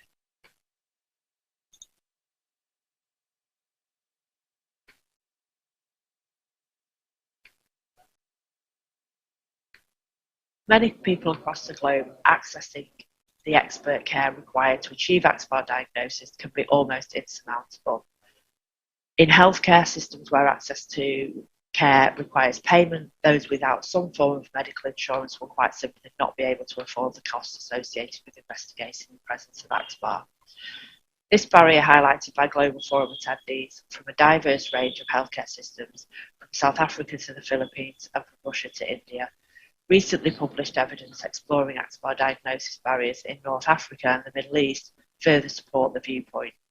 Findings reveal how patients with fewer resources are more likely to limit their healthcare access to a pharmacist, with the aim of acquiring non-steroidal anti-inflammatory drugs to help them temporarily manage the pain rather than seek a long-term solution. Research and attendees at the Global Forum event also spoke of the geographical barriers. These barriers were particularly challenging for those who lived in more rural parts of the world. Even among the best resourced healthcare systems, for instance, the availability and number of rheumatologists per head of population is low, and according to some predictions, is likely to deteriorate further. In countries where general healthcare is already limited, the distance and time required to travel to somebody with rheumatologist expertise can be considerable. Thank you, Jolo. It was indeed a lucid presentation and really discussed the barriers that are there that are responsible for the delay in diagnosis. This is a stupendous work by Asif to really elaborate on and find out the real barriers that delay the diagnosis of AXPAR and ankylosing spondylitis. तो जैसे आपने देखा, आसिफ ने detail में barriers find out किए हैं जो diagnosis को एंकिलोजिंग स्पॉन्डिलाइटिस के डिले करते हैं। अब हम इन्हीं बैरियर्स को डिटेल में देखेंगे। सबसे पहला बैरियर जो आपने देखा है lack of AXPAR understanding amongst the general population. Ankylosing spondylitis के बारे में रूटीनली जनरल पॉपुलेशन को, लोगों को हार्डली कुछ मालूम है, तो इसी के ऊपर थोड़ा विस्तार से चर्चा करेंगे। I'll hand it over to Ashish. Thank you, sir. मैं बहुत ही शॉर्ट दो ही चीजें कहना चाहूंगा। सबसे बड़ा अगर प्रॉब्लम एंक्लोजिंग स्पॉन्डिलाइटिस बीमारी के बारे में अगर कुछ है तो पहली चीज है कि 65 to 70% पेशेंट्स जो है they cannot even pronounce the entire name ankylosing spondylitis. I mean, it is, though it has got a bit to do with education, but also it also has got equal amount of stuff to do with कि मैं ignore ही कर रहा हूँ कि ankylosing spondylitis ना कोई चीज है। Half of the India still considers it as a गठिया, ये एक वात है, ये गठिया है, ये घसारा है, और जो कि ये नहीं है। There is a very definitive distinctive difference into it, और वो एक ही तरीके से हो सकता है अगर पेशेंट मेरे रूमेटोलॉजिस्ट के पास पहुंचता है। Family also is considering ankylosing spondylitis as gathia or ghasara or vat. Antardhwani have created a center. Very soon it will be functional कि जहाँ पे ये काउंसलिंग किया जाएगा जनरल पॉपुलेशन को एंड फैमिली मेंबर्स को कि एंकिलोजिंग स्पॉन्डिलाइटिस एक्चुअली होता क्या है और क्यों होता है, किस तरीके से इसका इलाज किया जाना जरूरी है। क्योंकि अगर मैं ये कहूंगा नहीं जबकि मैं जानता हूं, तब तक जो जानता नहीं है उसको ये समझने का कोई चांस ही नहीं आता है। सो इसलिए जनरल पॉपुलेशन में ये पहुंचाने के लिए एक्टिविटी दो हम करेंगे। एक जो है वो सेंटर है, दूसरा हम एक रूमेथॉन नाम की एक मैराथन रन कराते हैं फॉर रूमेटॉइड डिसीजेस के लिए, जहां पे बहुत ही यंग पॉपुलेशन हमारे साथ जुड़ता है और जिनके साथ हम लोग ये पूरा एंक्लोजिंग स्पॉन्डिलाइटिस का पेरिफेरी जो है वो डिस्कस करते हैं। सो प्राइमरी थिंग इज कि जितना हो सके उतना नॉर्मल वात, नॉर्मल गठिया, नॉर्मल घसारा, इसके अलावा एंक्लोजिंग स्पॉन्डिलाइटिस क्या है ये लोगों को बताना सबसे ज्यादा जरूरी है, और सबको सिखाना जरूरी है कि ये एंकिलोजिंग स्पॉन्डिलाइटिस है, नॉर्मल स्पॉन्डिलाइटिस नहीं है। Thank you sir. Thank you Ashish. तो one of the first barrier, जो सबसे पहले बैरियर है, हमें ओवरऑल पॉपुलेशन में, ओवरऑल जनरल पब्लिक में एंकिलोजिंग स्पॉन्डिलाइटिस और उससे भी ज्यादा इन्फ्लेमेटरी बैकएक, इसका अवेयरनेस कहीं ना कहीं तो बढ़ाना होगा। इंडियन रूमेटोलॉजी एसोसिएशन आपके साथ है और पेशेंट ऑर्गेनाइजेशंस, और आप जो इस बीमारी के मैं कहूँगा एम्बेसडर है, जो ये काम डेफिनेटली कर सकते हैं। अगर आपने कुछ सफर किया है क्योंकि इसके बारे में लोगों को मालूम नहीं था, तो आई एम श्योर आपका फर्ज बनता है कि आप लोगों को इसके बारे में जागरूक करे, उनको बताए इन्फ्लेमेटरी बैकएक क्या होता है और इससे कैसे, यानी क्या इसका रेफरल पाथवे है, कैसे इसे आगे ठीक कर सकते हैं। सेकेंड बैरियर जो है, जो आपने देखा जो लोग के आसिफ के रिपोर्ट में, limited awareness about axial spondyloarthritis amongst those with symptoms, care givers and society. तो जिन्हें डायग्नोसिस जिनका हो चुका है एंकिलोजिंग स्पॉन्डिलाइटिस का, उनमें भी अवेयरनेस की कहीं ना कहीं तो कमी है। I'll hand it over to Bhushan and Prachi to discuss this further. Thank you doctor.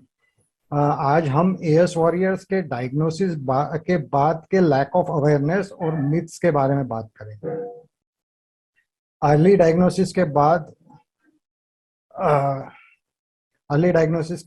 बाद भी काफी पेशेंट ये मानने को तैयार ही नहीं होते हैं कि भाई उनको एएस जैसी बीमारी हो सकती है, और वो हमेशा डिनायल में रहते हैं, और इसके कारण कभी कभी डॉक्टरों को यानी रूमेटोलॉजिस्ट को भी एक्सप्लेन करने में मुश्किल जाती है।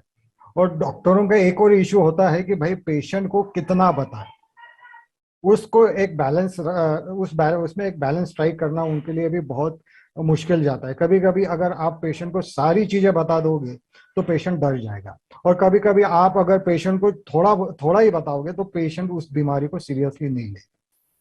दूसरा है, पेशेंट ग्रुप या पेशेंट रीडर्स की उतनी जानकारी होती नहीं है, तो वो फिर एएस के बारे में ऑनलाइन सर्च करते हैं।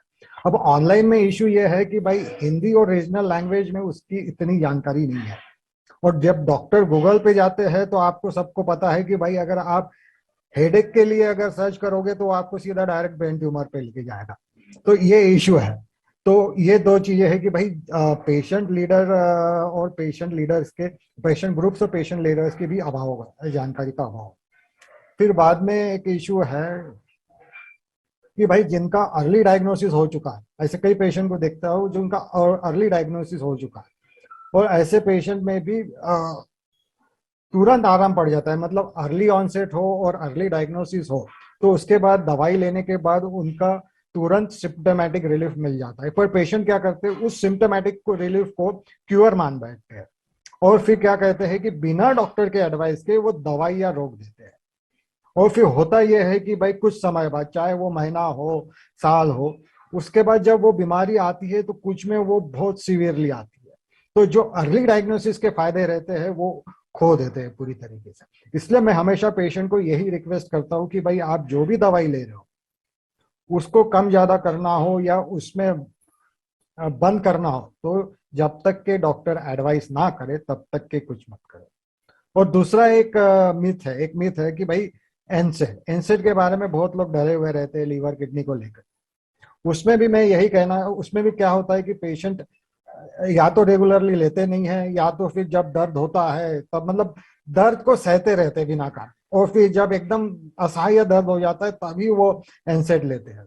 मैं भी ऐसे पेशेंट्स को यही कहूंगा कि भाई एक तो सेल्फ मेडिकेशन ना करें, जो डोज डॉक्टर ने दिया है वो नियमित रूप से करे।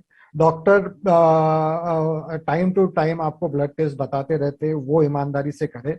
डॉक्टर ब्लड टेस्ट के द्वारा जो आपके वाइटल पैरामीटर्स है वो चेक करते रहते हैं, और इसलिए अगर कुछ इशू आता भी है आपको तो वो ब्लड टेस्ट में देख जाएगा, या आपको पर्सनली कुछ इशू फेल होता है तो डॉक्टर को बताइए। डॉक्टर आपके इशू के हिसाब से, आपके प्रॉब्लम के हिसाब से आपके जो मेडिकेशन है वो बदल देंगे। काफी लोगों में क्यूर को लेकर भी इशू होता है, वो क्यूर के चक्कर में मतलब ये नहीं देखते कि भाई हम ट्रीटमेंट के थ्रू बीमारी को कंट्रोल में रखे, बीमारी को अच्छी तरह से मैनेज करें, वो क्यूर के चक्कर में पड़े हुए रहते हैं। और इस चक्कर में होता क्या है कि भाई वो ऐसे लोगों के पास जाते हैं जो मतलब कुछ भी दावे करते हैं कि भाई हम आपका एएस पूरा ठीक कर देंगे, हम जो आपका HLA-B27 पॉजिटिव है हम उसको भी निगेटिव कर देंगे, जो कि कंप्लीटली इम्पॉसिबल है। और इस चक्कर में वो क्या करते हैं कि काफी सारा कीमती समय, मतलब इवन डायग्नोस होने के बाद भी उनको पता चलता है कि बीमारी क्या है, उसके बाद भी वो अपना कीमती समय गवा देते हैं, और उसके कारण उनको फिर से आगे सफर करना पड़ता है। और कुछ लोगों में फ्यूजन को लेके भी कुछ मिथ्स है, जैसे फ्यूजन रिवर्स कर सकते हैं, जो कि कंप्लीटली इम्पॉसिबल है। फ्यूजन कभी भी रिवर्स नहीं होता है किसी भी दवाई या एक्सरसाइज के। और होता क्या है कि भाई स्पाज्म को लेके लोग सोचते हैं कि भाई किसी की पीठ अगर आगे झुकी थी और वो सीधी हो गई तो ये सोचते हैं कि भाई वो फ्यूजन था और फ्यूजन के कारण वो सीधा हुआ। नहीं, वो फ्यूजन नहीं था, वो पीठ में स्पाज्म था, या जिसको हम हिंदी में अकड़न जकड़न जो भी बोलते हैं, उसके कारण वो सामने वो पीठ मतलब फॉरवर्ड बेंडिंग थी, और फ्यूजन उनमें नहीं था। फ्यूजन होता तो वो अगर फॉरवर्ड बेंड होते तो कभी भी सीधा नहीं होते। तो स्पाज्म और फ्यूजन में लोग कभी कभी वो समझ नहीं पाते और उसके कारण वो उनको ये लगता है कि भाई हमारा फ्यूजन ठीक हुआ, तो ये गलत है। फ्यूजन कभी भी वो ठीक नहीं हो सकता, वो इम्पॉसिबल है दवाई और एक्सरसाइज के थ्रू। और काफी लोगों में ये मानना है कि भाई जो रेमिशन होता है कि भाई वही क्यूअर है, कि भाई जिनका रेमिशन हुआ है, जिनको पूरा आराम पड़ गया है, तो वही क्यूअर है। रेमिशन इज नॉट अ क्यूअर। रेमिशन हो सकता है कि भाई आपका जिंदगी भर रहे, हो सकता है कुछ वक्त के लिए रहे, और ऐसे में पेशेंट ने अपनी बीमारी को प्रॉपर मैनेज करना चाहिए। Even though you are in रेमिशन, आपने अपने जो सिम्टम्स है वो हमेशा ऑब्जर्व करते रहना चाहिए। अगर डॉक्टर बुलाते हैं, अगर कई कई डॉक्टर बोलते हैं कि भाई महीने में सॉरी 6 महीने में आओ, साल में आओ, तो उस हिसाब से even though you are in remission visit doctor regularly. अगर कुछ भी थोड़े से बहुत भी आपके पैरामीटर्स में कुछ भी चेंज आते हैं तो डॉक्टर आपको बता देंगे। जैसे ESR CRP बढ़ा है तो डॉक्टर बोलेंगे कि भाई आपको पेन नहीं है, पर आपका ESR CRP बढ़ा है, यानी बीमारी रेमिशन के बाहर है। तो ये सारा डॉक्टर के ऊपर छोड़ो। रेमिशन को लेके ये गलतफहमी मत पालो कि भाई रेमिशन इज अ क्यूर। और आखिर में यही कहना चाहूंगा कि भाई अलग अलग पेशेंट के अलग अलग मतलब एक ही पेशेंट को सारे पेशेंट को एक ही तरीके से इशू नहीं होगा। अलग अलग पेशेंट को अलग अलग तरीके से इशू होगा। किसी को ज्यादा तकलीफ होगी, किसी को कम तकलीफ होगी। जैसे अभी डॉक्टर पाटिल ने स्लाइड में बताया कि भाई कुछ पेशेंट को इतना परसेंट था, कुछ पेशेंट को इतना परसेंट, और जो एकदम जिनको बहुत ही हाईली था वो सिर्फ 10% है। तो इसका पर ये नहीं है कि भाई 90% जो लोग होते हैं उनको इतना सीवियर नहीं होता। तो ये कंट्रोलेबल डिजीज है। आप अगर ट्रीटमेंट ईमानदारी से करोगे तो डिजीज कंट्रोल में रहेगी। डिजीज कंट्रोल में रखना ये इम्पोर्टेंट है, ना कि क्यूर के पीछे भागना। तो इसी के साथ मैं ये कंक्लूड करूंगा। Thank you doctor. Prachi, over to you. I guess Bhushan ने काफी इंपॉर्टेंट पॉइंट्स कवर कर लिए हैं about lack of awareness in patients. मैं यहाँ पे कहना चाहूंगी कि जो पेशेंट्स हैं वो अपनी बीमारी एक्सेप्ट भी कर लेते हैं बहुत बार, पर जो केयर गिवर्स हैं उन्हें बहुत मुश्किल हो जाता है ये एक्सेप्ट करना कि उनके लव्ड वंस को कुछ इनक्योरेबल है ना। वो यहाँ वहाँ भटकते रहते हैं आंसर सीख करने के लिए एंड क्योर ढूंढने के लिए कि ये डिजीज अभी मॉडर्न इसमें कैसे इसका कोई क्योर नहीं। And unfortunately they become easy targets for those unregulated alternative therapies जो क्लेम करते हैं मिरेकुलस क्योर्स।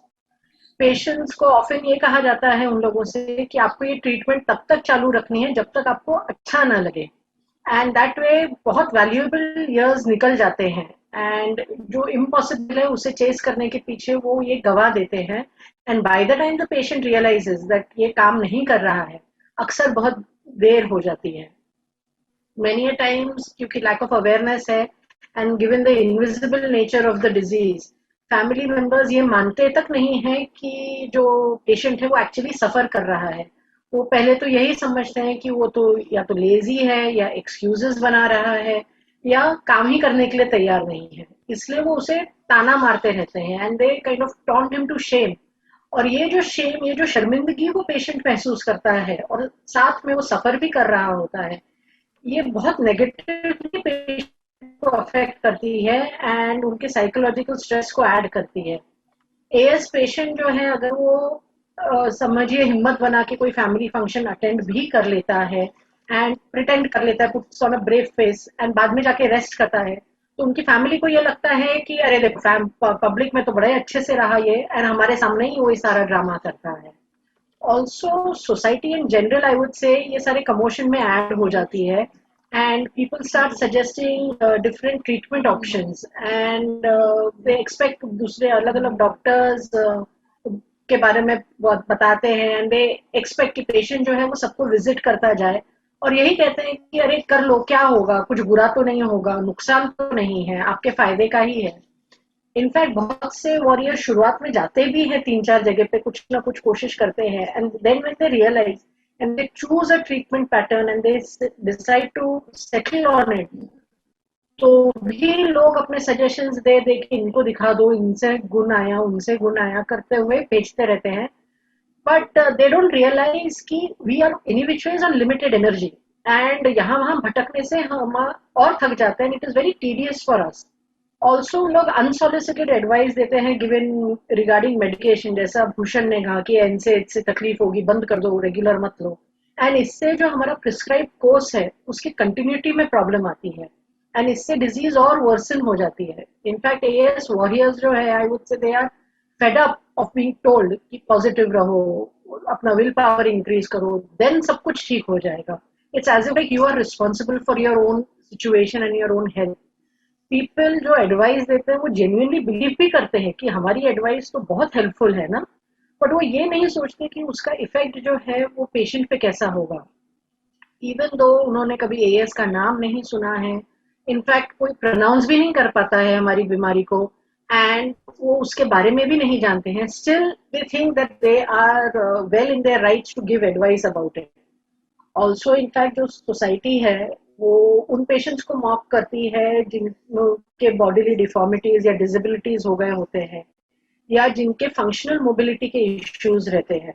दे यूज वेरी क्रूड वर्ड्स जैसे डिफेक्टिव पीस है या रोबोट बन गया है, या इनफैक्ट मैं तो बहुत माइल्डली पुट अप कर रही हूँ, इससे भी बहुत बुरा बुरा उन्हें कहा जाता है.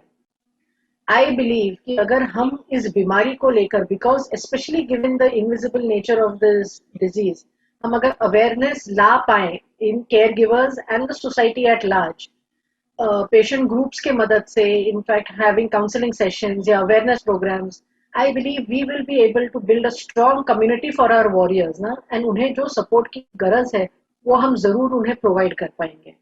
That's all, Dr. Rakesh. Thank you Prachi. हम स्वागत करना चाहेंगे डॉक्टर अलकेंदु घोष सर का. Doctor Alakendu Ghosh sir is the current president of Indian rheumatology association.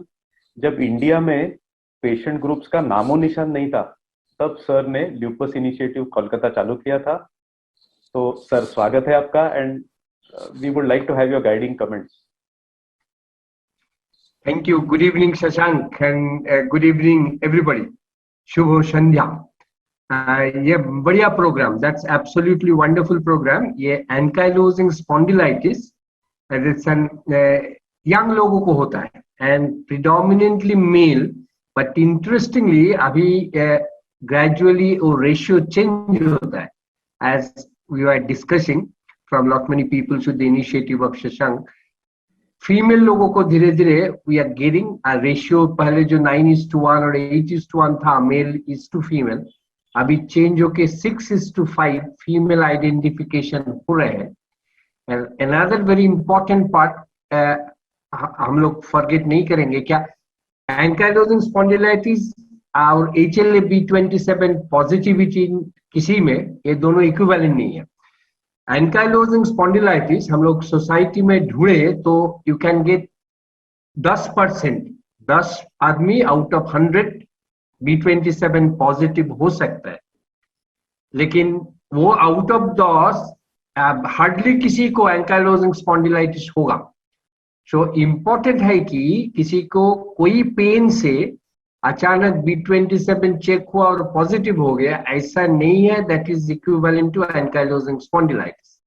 Second part क्या है, द बैक पेन जो होता है, as you know by this time and discussion तो बहुत सारी हो चुके हैं, that is more at night, more with rest, improves with activity. तो इसीलिए डिले होता है. क्या हम रात में होता है, नाइट बिकम्स नाइट में, सुबह में जब बिस्तर से उठता है थोड़ा सा एक्टिविटी करने के बाद आराम मिल जाता है. Along with ये 1-2 तो पेन किलर, एंटी इंफ्लामेटरी, ये जो डिस्कस हो रहा था, ये anti inflammatory it's not a pain killer ऐसा खास फॉर द डिजीज मॉडिफिकेशन भी करता है. So initially we advise someone to pain killer, patient अपने ही आप किसी दोस्त से बात करके ले लेते हैं. So that becomes another issue, कुछ टाइम पेन किलर लेके पेशेंट्स थोड़ा सा डिले करता है. एंड थर्ड पार्ट, सर्टेनली हम लोग भी रिस्पॉन्सिबल है, द प्राइमरी केयर फिजिशियन लोगों का भी along with this type of program हम लोगों का उन लोगों का अवेयरनेस के बारे में भी need to have lot of workshop, उन लोगों का साइमल्टेनियसली लेके if we can continue patient का वर्कशॉप साथ साथ प्राइमरी केयर फिजिशियन को वर्कशॉप करना, that is important. And another and most important is exercise. So whatever be the problem, we should not forget to go for exercise regularly. Whatever medicine हम लोग लेते हैं, लेकिन medicine को साथ साथ एक्सरसाइज ज्यादा जरूरी है. एंड हम लोगों के पास ऐसा बहुत सारे पेशेंट है जो coming once a year maintaining regular exercise, एक दो तो पेन किलर हफ्ता में लेते हैं and with normal activities. So don't forget that B27 and angstpon equivalent है ही नहीं. एंड जब डायग्नोसिस का जरूरत पड़ता है बहुत सारी टाइम हम लोग HLA B27 का टेस्ट ही नहीं करते हैं, क्योंकि कैरेक्टरिस्टिक पेन रात में होता है, सुबह में मॉर्निंग में होता है, एक्टिविटी में चला जाता है. एक्सरे किया तो बाइलैटरल सैक्रोइलाइटिस एक्सरे चेंज एंड उसके साथ साथ वी कैन डायग्नोज. और पेरिफेरल आर्थराइटिस जैसे बताते हैं, स्किन में थोड़ा सा कुछ होता है. An Indian Rheumatology Association with representatives dealing with a individual disease like lupus में है कलकत्ता का, शशांक इस करते हैं ankylosing spondylitis, we are having Sjogren's group, we are having scleroderma group. ये सब individual disease लोगों को जो है उसका जो representative है what dealing with the patient, उन लोगों का through those representative, Indian Rheumatology Association has initiated interactive program. ये जो हम लोग करते हैं patient care program along with the interactive program on behalf of Indian Rheumatology Association, and since last year हम लोग अच्छा करके कर पाते हैं, and so with different languages हम लोग this year में किया. एंड 2020 में ऑल्सो थोड़ा सा हुआ था, लेकिन 2021 में बहुत सारी प्रोग्राम वी लोग we have prepared. I mean Marathi में हुआ, गुजराती में हुआ, उड़िया में हुआ, बंगाली में हुआ, पंजाबी में हुआ, कन्नड़ा, मलयालम. सो ये सब चीज बहुत जरूरी है. And we need to have involvement of you people, the patients who will guide us. हम लोगों से, आप लोगों से सलाह लेके हम लोग प्लानिंग करेंगे कि क्या क्या करना जरूरी है. And As we were talking, हम लोग लूपस में जो एवरी टाइम हम बात करते हैं लूपस पेशेंट को, एक अच्छा लूपस 3 अच्छा नहीं है लूपस का हाथ पकड़ना. So 1 + 3 4, and by that we can gradually increase the lupus chain, and that can be applicable angstpon chain, for scleroderma chain, for other people. So with that we can impress, we can motivate कि भाई देखो हम अच्छा है तुम भी अच्छा हो जाएंगे. And these are the primary things need to be cared. So I think what Dr. Shashank and his group has initiated, that's a wonderful initiative, I must tell, and we appreciate. And the Indian Rheumatology Association से ये हम लोग तो planning हुआ ही है. Each disease के लिए we'll continue this type of program so that आप लोगों से सलाह लेकर we can plan the white papers कि क्या क्या करना जरूरी है. Thank you very much. Thank you very much, sir. जैसे आपने कहा, मैं दोहराना चाहूंगा जो सर ने कहा कि इंडियन रूमेटोलॉजी एसोसिएशन और हमें आपसे जानना है कि आपकी नीड्स क्या है, और अकॉर्डिंगली डेफिनेटली एसोसिएशन से प्रोग्राम आपके लिए जरूर बनेंगे. और सर ने और एक अच्छी बात कही, जो चेन की बात कही, जो लोग, जो वॉरियर्स आज अच्छे हुए हैं, उनका कहीं ना कहीं ये एक रिस्पॉन्सिबिलिटी बनता है कि जो अच्छे नहीं हो रहे उनकी भी वो मदद करे. और इंडियन रूमेटोलॉजी एसोसिएशन आपके साथ जरूर है इसके लिए. तो हेल्प दाय ब्रेदरन जो बोला जाता है, आप आपके फेलो वॉरियर्स की जरूर मदद कीजिए, और इंडियन रूमेटोलॉजी एसोसिएशन डेफिनेटली आपके साथ में रहेगा. Getting back to the barriers, जो तीसरा बैरियर डिस्कस हुआ था आसिफ रिपोर्ट में, इनकरेक्ट और misdiagnosis at first patient contact of the health care system, और पाथवे एंड रेफरल चैलेंजेस. यानी जो फर्स्ट टाइम एंकिलोजिंग स्पॉन्डिलाइटिस कोई भी डॉक्टर को मिलता है तो काफी बार डायग्नोसिस बराबर से नहीं होता है, और रेफरल्स में भी काफी सारे प्रॉब्लम्स होते हैं. तो I will hand it over to doctor Praveen Patil, जो हमें उन्हीं के डेटा में से बताएंगे कि ये प्रॉब्लम्स क्या है और इसको कैसे टैकल किया जा सकता है. Over to you Praveen. Thanks once again. After the excellent guidance from our president, मैं अभी आपके साथ जो ऑलरेडी जब मेरा फर्स्ट टॉक था उसमें मैंने एक पेपर का रेफरेंस दिया था कि जो इंडियन रोमेटोलॉजी जर्नल में पब्लिश हुआ है, उसी डेटा के बेसिस पर मैं आगे कुछ बात बताऊंगा।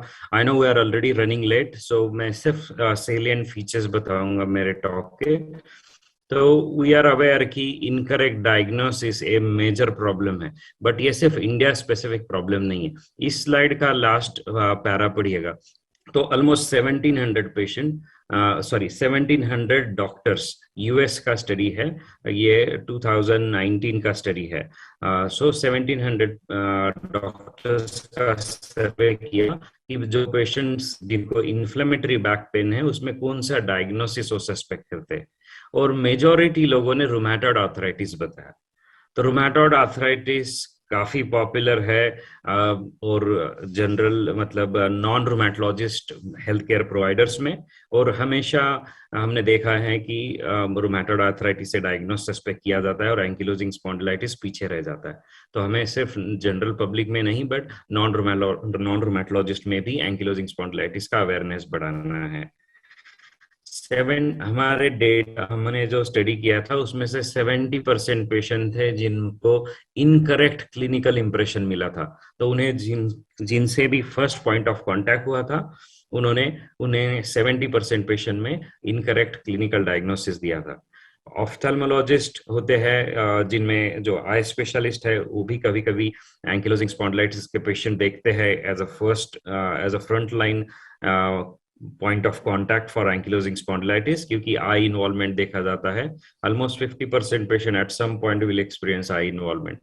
कुछ लोगों में सोरियासिस की वजह से they visit dermatologist first. Radiologist एक इंपॉर्टेंट पॉइंट है कि जब भी बैक पेन का पेशेंट जाता है एमआरआई स्कैन के लिए तो लंबर स्पाइन का एमआरआई स्कैन होता है।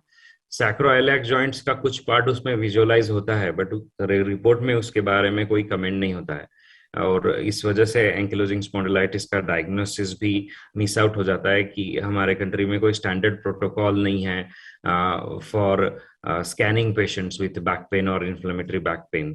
तो रेडियोलॉजी लेवल पर भी एक अवेयरनेस होना चाहिए कि they should comment about the sacroiliac joint involvement and sometime it could be unilateral. हमने काफी बार देखा है कि टीबी सस्पेक्ट किया जाता है अगर सैक्रोइलाइटिस है तो, और पेशेंट का फिर से डिले हो जाता है डायग्नोसिस में because they go down completely wrong route की बायोप्सी होता है और फिर टीबी पहले एक्सक्लूड किया जाता है। Alternative therapy is another important issue. हमारे डेटा में से देखा गया कि इस स्टडी में देखा गया कि जिन पेशेंट्स ने अल्टरनेटिव थेरेपी ट्राई किया था तो 40% पेशेंट थे जिन्होंने अल्टरनेटिव थेरेपी ट्राई किया था, उनमें लॉन्गर डिसीज ड्यूरेशन था, higher delay in reaching to rheumatologist था। इनमें से 40% लोगों ने अल्टरनेटिव थेरेपी टर्मिनेट कर दिया because of side effects and 5% could not continue because of the dietary restrictions.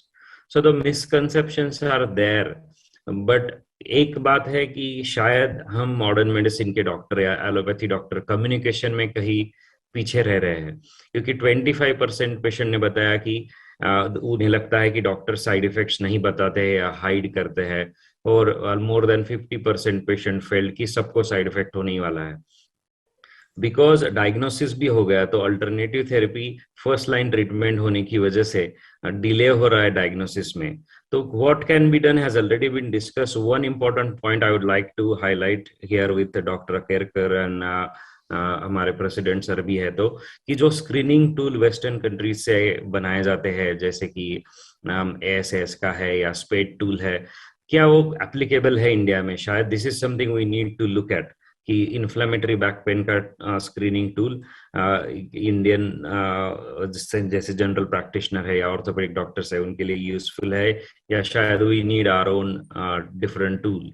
So educating the front line potential health care doctors who would be in the first point of contact, and educating patients that the modern therapy is safe, and we need to find some ways where we can basically convey our message in a simple language to all these patients. So I will stop here and hand over to Dr. Akerkar again. Thank you, Praveen. ये थे पहले के barriers, और एक barrier बचता है जो I am sure आप सभी ने एक्सपीरियंस किया होगा, एक्सेसिंग रूमेटोलॉजिस्ट केयर।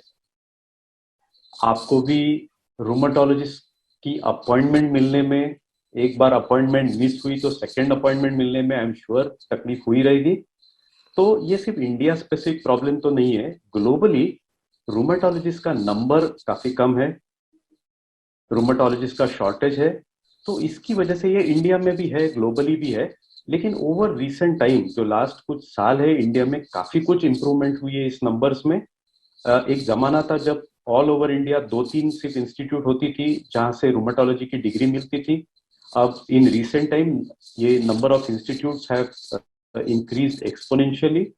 गवर्नमेंट ने काफी सारे जगह पे कोर्सेज परमिट कर दिए हैं, रिकॉग्नाइज किए हैं courses. So in the coming time to come rheumatologist का नंबर जरूर बढ़ेगा। Second, most of the rheumatologist, many rheumatologist, particularly young rheumatologist peripheries में जा रहे हैं। तो सिर्फ मेन सिटीज को छोड़कर जो डिस्ट्रिक्ट प्लेसेस है, पेरिफेरल प्लेसेस है, वहां पे भी रूमेटोलॉजिस्ट जा रहे हैं। तो उससे भी आपको एक्सेस करना अब और आसान होगा। और lastly, because of the pandemic, video consultation government ने अप्रूव कर दिया है, उसका भी I am sure accessing specialist care में जरूर फायदा होगा। तो इस प्रकार एटलीस्ट ये है, यहाँ पे रे ऑफ होप डेफिनेटली है।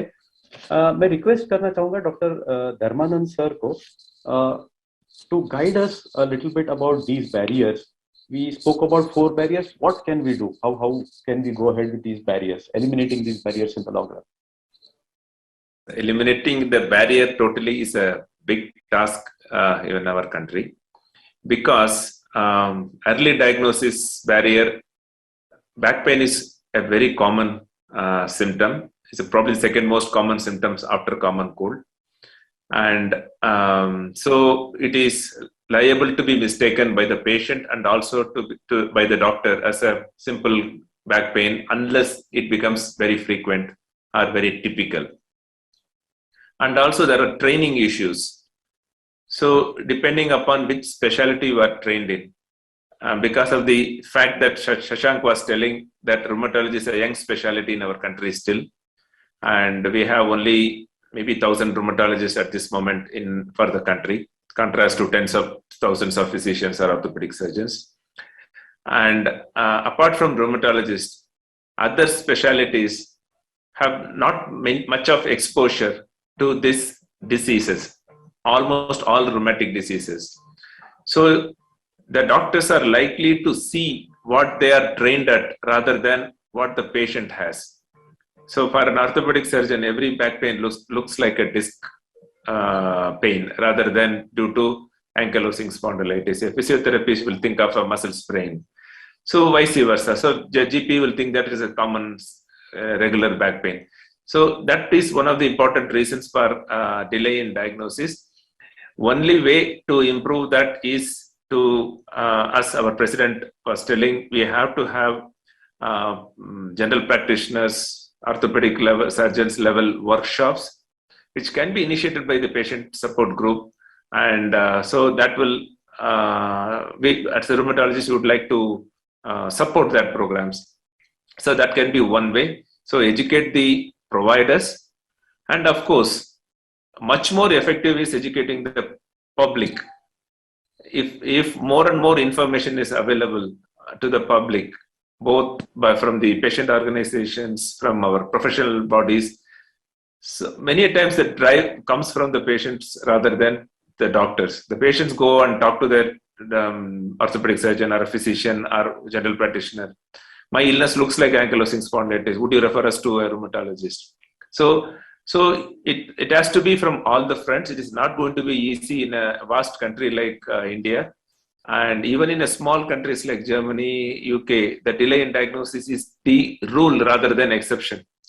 So we are not unique here. So this one barrier is difficult to break. I think we should be striving at every level, and with the increasing number of rheumatologists and the willingness of the rheumatologist and the patient organization to partner with each other will lead to much better outcome for the future patients who develop the disease. We may be able to diagnose it early. Those who have missed the boat, I think you are the warriors, and you guide the next generation. So this would be my few thought process. and IRA is with this initiative, and we have recognized, and we have one of the important role for Rheumatology Association is patient education and patient support. So we will be there with you throughout. Thank you. Thank you very much sir. तो हमने barriers तो देख लिए, discuss कर लिए, इन्हें कैसे manage कर सकते हैं ये भी देख लिया. अब और एक इम्पॉर्टेंट चीज रह जाती है क्लोजिंग के पहले. एएस वॉरियर्स की काफी सारे अनमेट नीड्स है, बर्निंग नीड्स है, तो उसके बारे में बात करेंगे. जिमित स्टैंड फॉर एएस को इंट्रोड्यूस भी कर रही है जो रह गया था, और अनमेट नीड्स को भी फोकस कीजिए. मेरा नाम जिमित ठक्कर है, मैं को फाउंडर हूँ स्टैंड फॉर एएस फाउंडेशन का. And I want to thank IRA from the bottom of my heart to have given all of us this opportunity today to come on a common platform and share what we are doing as groups, and also kind of send this message out more broadly to more and more AS warriors. Stand for AS की स्थापना 2016 में हुई थी, and हमने इसका official registration 2019 में कराया है. हमारी ऑर्गेनाइजेशन का जो मेन लक्ष्य है या ध्येय है is to reduce the delay in diagnosis.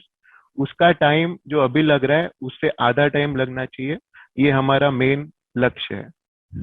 इसके अलावा जो हमारे मेन एरियाज है, जो फोकस एरियाज है, वो है कि हम ज्यादा से ज्यादा लोगों में और आम जनता में अवेयरनेस क्रिएट करें अबाउट एएस. ये सबको पता हो कि एंकिलोजिंग स्पॉन्डिलाइटिस नाम की भी एक बीमारी है.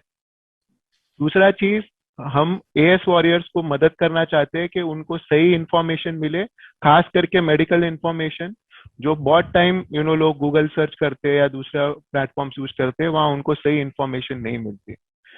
तीसरा हमारा जो मेन लक्ष्य है कि हम एक प्लेटफॉर्म क्रिएट करें जहां हम सब मिलके साथ में काम कर सकते हैं. जितने भी डिफरेंट स्टेक होल्डर्स हो, हम एक कॉमन पाथ पे आ सकते हैं, और हम जितना भी हो सकता है उतना हम एएस वॉरियर्स और पेशेंट्स के लिए कर सकते हैं. And last but not the least, कि हम जो भी एएस वॉरियर्स की जो भी प्रॉब्लम्स है और जो उनके इश्यूज है, हम गवर्नमेंट एजेंसी या इत्यादि एजेंसी के सामने वो इश्यूज रख पाए. ये हमारा एक गोल है.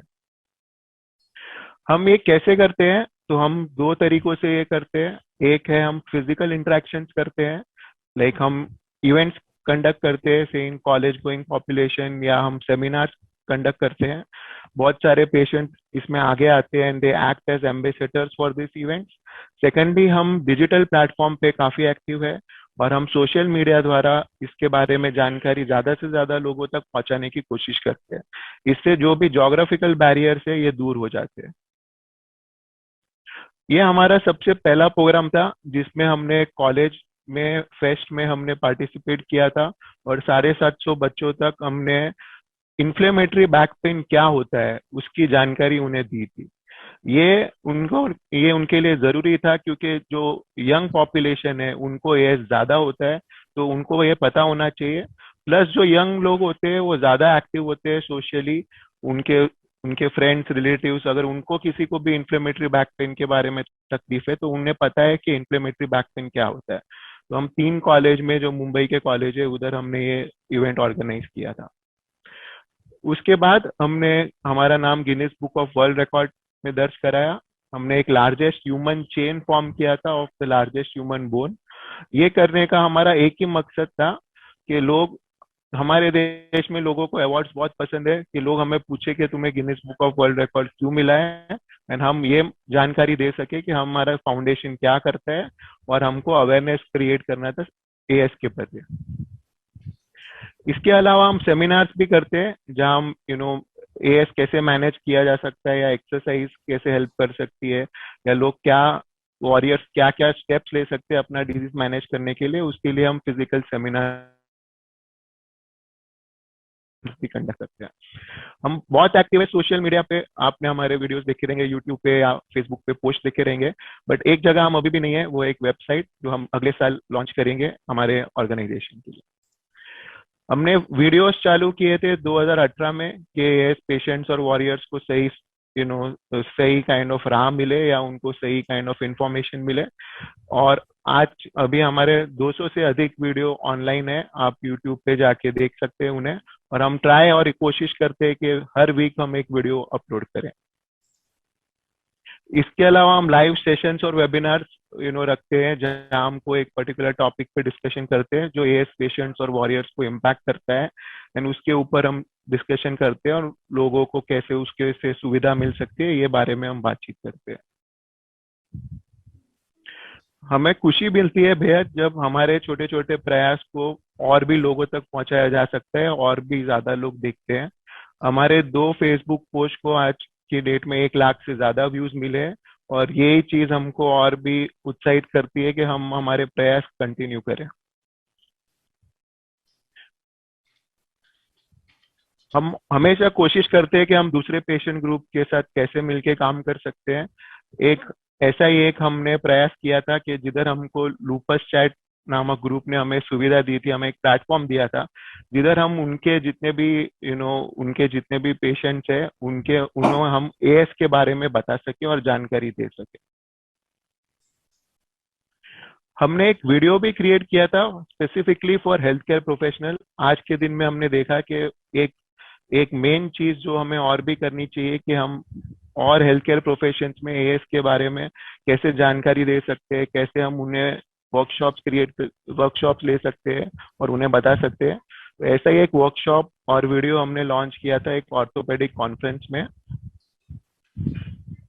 इसके अलावा हम ट्राई करते हैं कि हम सेलिब्रिटी एंडोर्समेंट्स करें कि हम ज्यादा से ज्यादा लोगों तक पहुंच सकते हैं और ज्यादा से ज्यादा लोगों तक हमारा मैसेज पहुंचा सकते हैं। हमने एक डिजिटल कैंपेन किया था कि जितने भी लोग पार्ट ऑफ वर्कफोर्स है on world arthritis day in 2019 कि उन्हें हम बैक पेन के बारे में बताएं। और बैक पेन एक बहुत ही कॉमन बीमारी है और taking back pain as a backdrop हम चाहते थे कि उनको एंक्लोजिंग स्पॉन्डिलाइटिस के बारे में भी पता चले और उनको पता लगे कि क्या डिफरेंस होता है एक नॉर्मल बैक पेन और इन्फ्लेमेटरी बैक पेन में। तो ये जो हमने प्रयास किया था उसमें हमने टोटल 60,000 लोगों ने हमारा ईमेल नोटिफिकेशन पढ़ा था और उन्हें ये मैसेज पहुंचाया गया था। हम बहुत ही खुश होते हैं कि जब हमें कुछ प्रोत्साहन मिलता है ग्लोबल बॉडीज से या लोकली एज वेल के, तो हमें और भी उत्साह मिलता है कि हम और ऐसे प्रयासों करें। ऐसा एक हमें अवार्ड मिला है बाय वीगो health awards where we are given up runner up award in best in show on Facebook. और ये थोड़े हमारे प्रयास थे जो इसके बारे में मैं बताना चाहता था आप सबको। एंड हम आशा करते हैं कि हम और से और लोगों तक पहुंच सके और हमारा मैसेज पहुंचा सके। And also wanted to kind of Dr. Agarkar, you want to go ahead with the unmet needs as well. Yeah, so I also wanted to discuss about the unmet needs of all the AS patients and the AS warriors. So we have tried to kind of identify few main unmet needs, and I am sure most of them will also be valid for other rheumatic conditions and not only just for AS. The main need is for educational material. So currently many patients or warriors, only refer to kind of different rheumatology associations, patient materials or patient pages where they can get some valid information about the disease like, IRA, ACR, BSR. What would be good is to have a kind of common, kind of platform or a gold source of information for patients and have a educational material. We can also have those materials like in audio video format or have kind of short dictionaries, because what we have discussed today is some of the naming convention is not very much approachable, is not very much used by common people, or they cannot identify some of the kind of words there. The second point was to have more certified AS educators. So I think today we have also discussed about like the patient doctor ratio in India, the rheumatologist patients ratio in India. It would be great that if we could have like a certified AS educators who could actually guide, coach and teach kind of AS patients and warriors to manage their disease and how that disease can impact their life.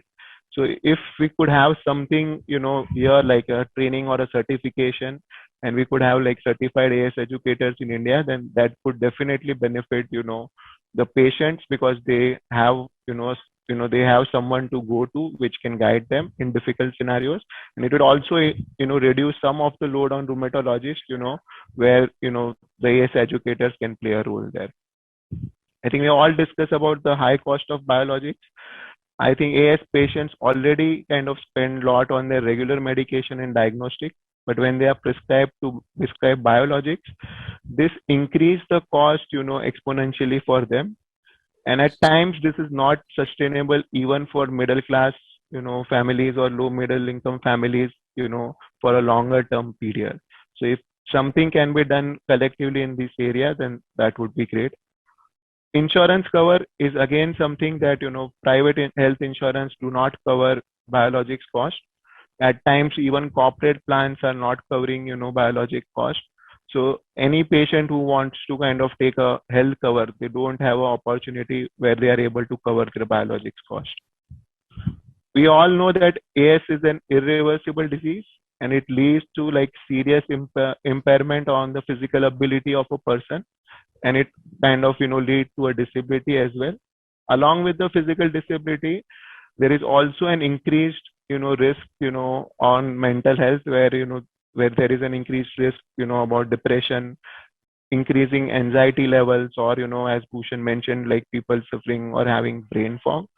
So it is very much important that that we need to kind of focus on this area.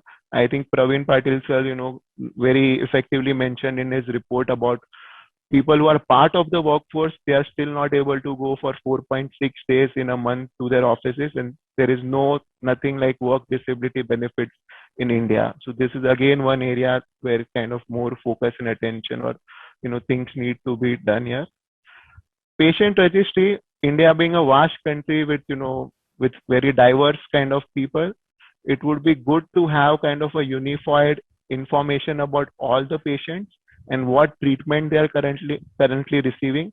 This will help us to kind of plan and allocate resources and our efforts in the areas which is impacting the most. Trials, so it would be good to kind of know the kind of cause of AS, and at the same time it would be good to know the cure of AS. There is much more work needed on the research and trials.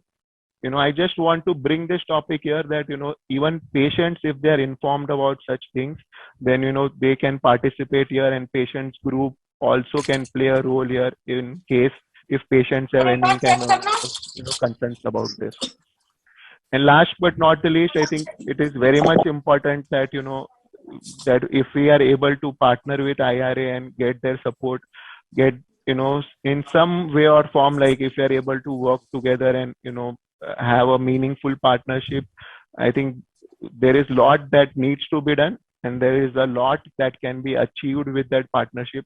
I think Antardhvani has shown how they are working in close tandem with Rheumatology Association in Gujarat. Similarly, if there is some affiliation to patient support groups, the patient support groups could work with the rheumatologist in their region for the betterment of all the AS patients and AS warriors. Thank you, Dr. Akirkar sir. Thank you, Jimit. Thank you very much. Jimit ने अच्छी तरह से सब unmet needs काफी detail में discuss किए. Before we close, we are already late, before we close मैं doctor Dharmanand sir से रिक्वेस्ट करूंगा about his comments on the needs, the unmet needs and the road ahead. So I think this session was wonderful and eye-opening even for us. It is wonderful to know the amount of work our some of the patient support groups are doing. Sitting in Bangalore, even we were unaware of many of the programs, wonderful work done by some of you, and we are grateful for your efforts, and we would encourage people from our area to join in your effort so that it becomes a pan-Indian affair. And as I have already told, and on behalf of current president and as a incoming president, I assure you all that Indian Rheumatology Association is all with the patient support group, and together we will try to, we can't say win over, but at least try to manage these difficult diseases very well And thank you very much, Shashank, for this opportunity. Thank you sir, thank you Dharmanand sir, thank you Alakendu sir. मैं धन्यवाद देना चाहूंगा इनके साथ doctor अमन शर्मा जो organising secretary है, doctor Rajkiran दुदाम जो joint organising secretary है। इनफैक्ट डॉक्टर राजकिरण ने 1 साल पहले ये बात कही थी, द मोमेंट ये फाइनलाइज हुआ कि वो आयराकॉन कर रहे, तभी उन्होंने बात की थी कि पेशेंट्स ऑर्गेनाइजेशन के साथ कुछ ना कुछ तो डेफिनेटली करना है। So thank you doctor Rajkiran for that proactiveness and the vision. Doctor Avinash Jain, he has been the backbone. तीनों दिन उन्होंने काफी मेहनत की है ये सब अरेंज करने के लिए। Doctor Praveen Patil, patient organisation representatives Prachi, Bhushan, Ashish, Ishaan, Jimit, not to forget Joe Low from ASIF and Del Webb from NAS। मैं धन्यवाद देना चाहूंगा टेक्निकल टीम का भी ये सब सपोर्ट करने के लिए, और सबसे इम्पोर्टेंट आप सभी का जो हमसे जुड़े हैं फेसबुक और यूट्यूब दोनों में।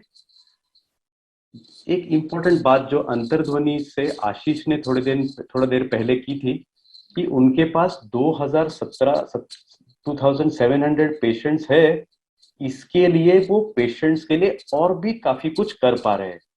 जस्ट बिकॉज उतने पेशेंट्स है तो डायग्नोस्टिक फैसिलिटीज रेडी है डिस्काउंट देने के लिए, फार्मास्यूटिकल कंपनीज रेडी है डिस्काउंट के लिए।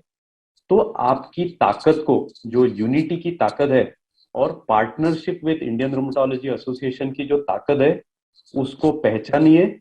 अगर गवर्नमेंट से आपको बायोलॉजिक्स की कॉस्ट कम करनी है, अगर गवर्नमेंट से इंश्योरेंस एंकिलोजिंग स्पॉन्डिलाइटिस या अदर आर्थराइटिस रूमेटोलॉजी कंडीशंस के लिए अगर वो गवर्नमेंट से अप्रूव कराना है, तो आपकी ताकत को पहचानिए।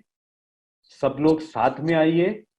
इंडियन रूमेटोलॉजी एसोसिएशन और पेशेंट ऑर्गेनाइजेशंस आपके साथ जरूर है। Together we can make it happen. Thank you all, thank you again, thanks a lot.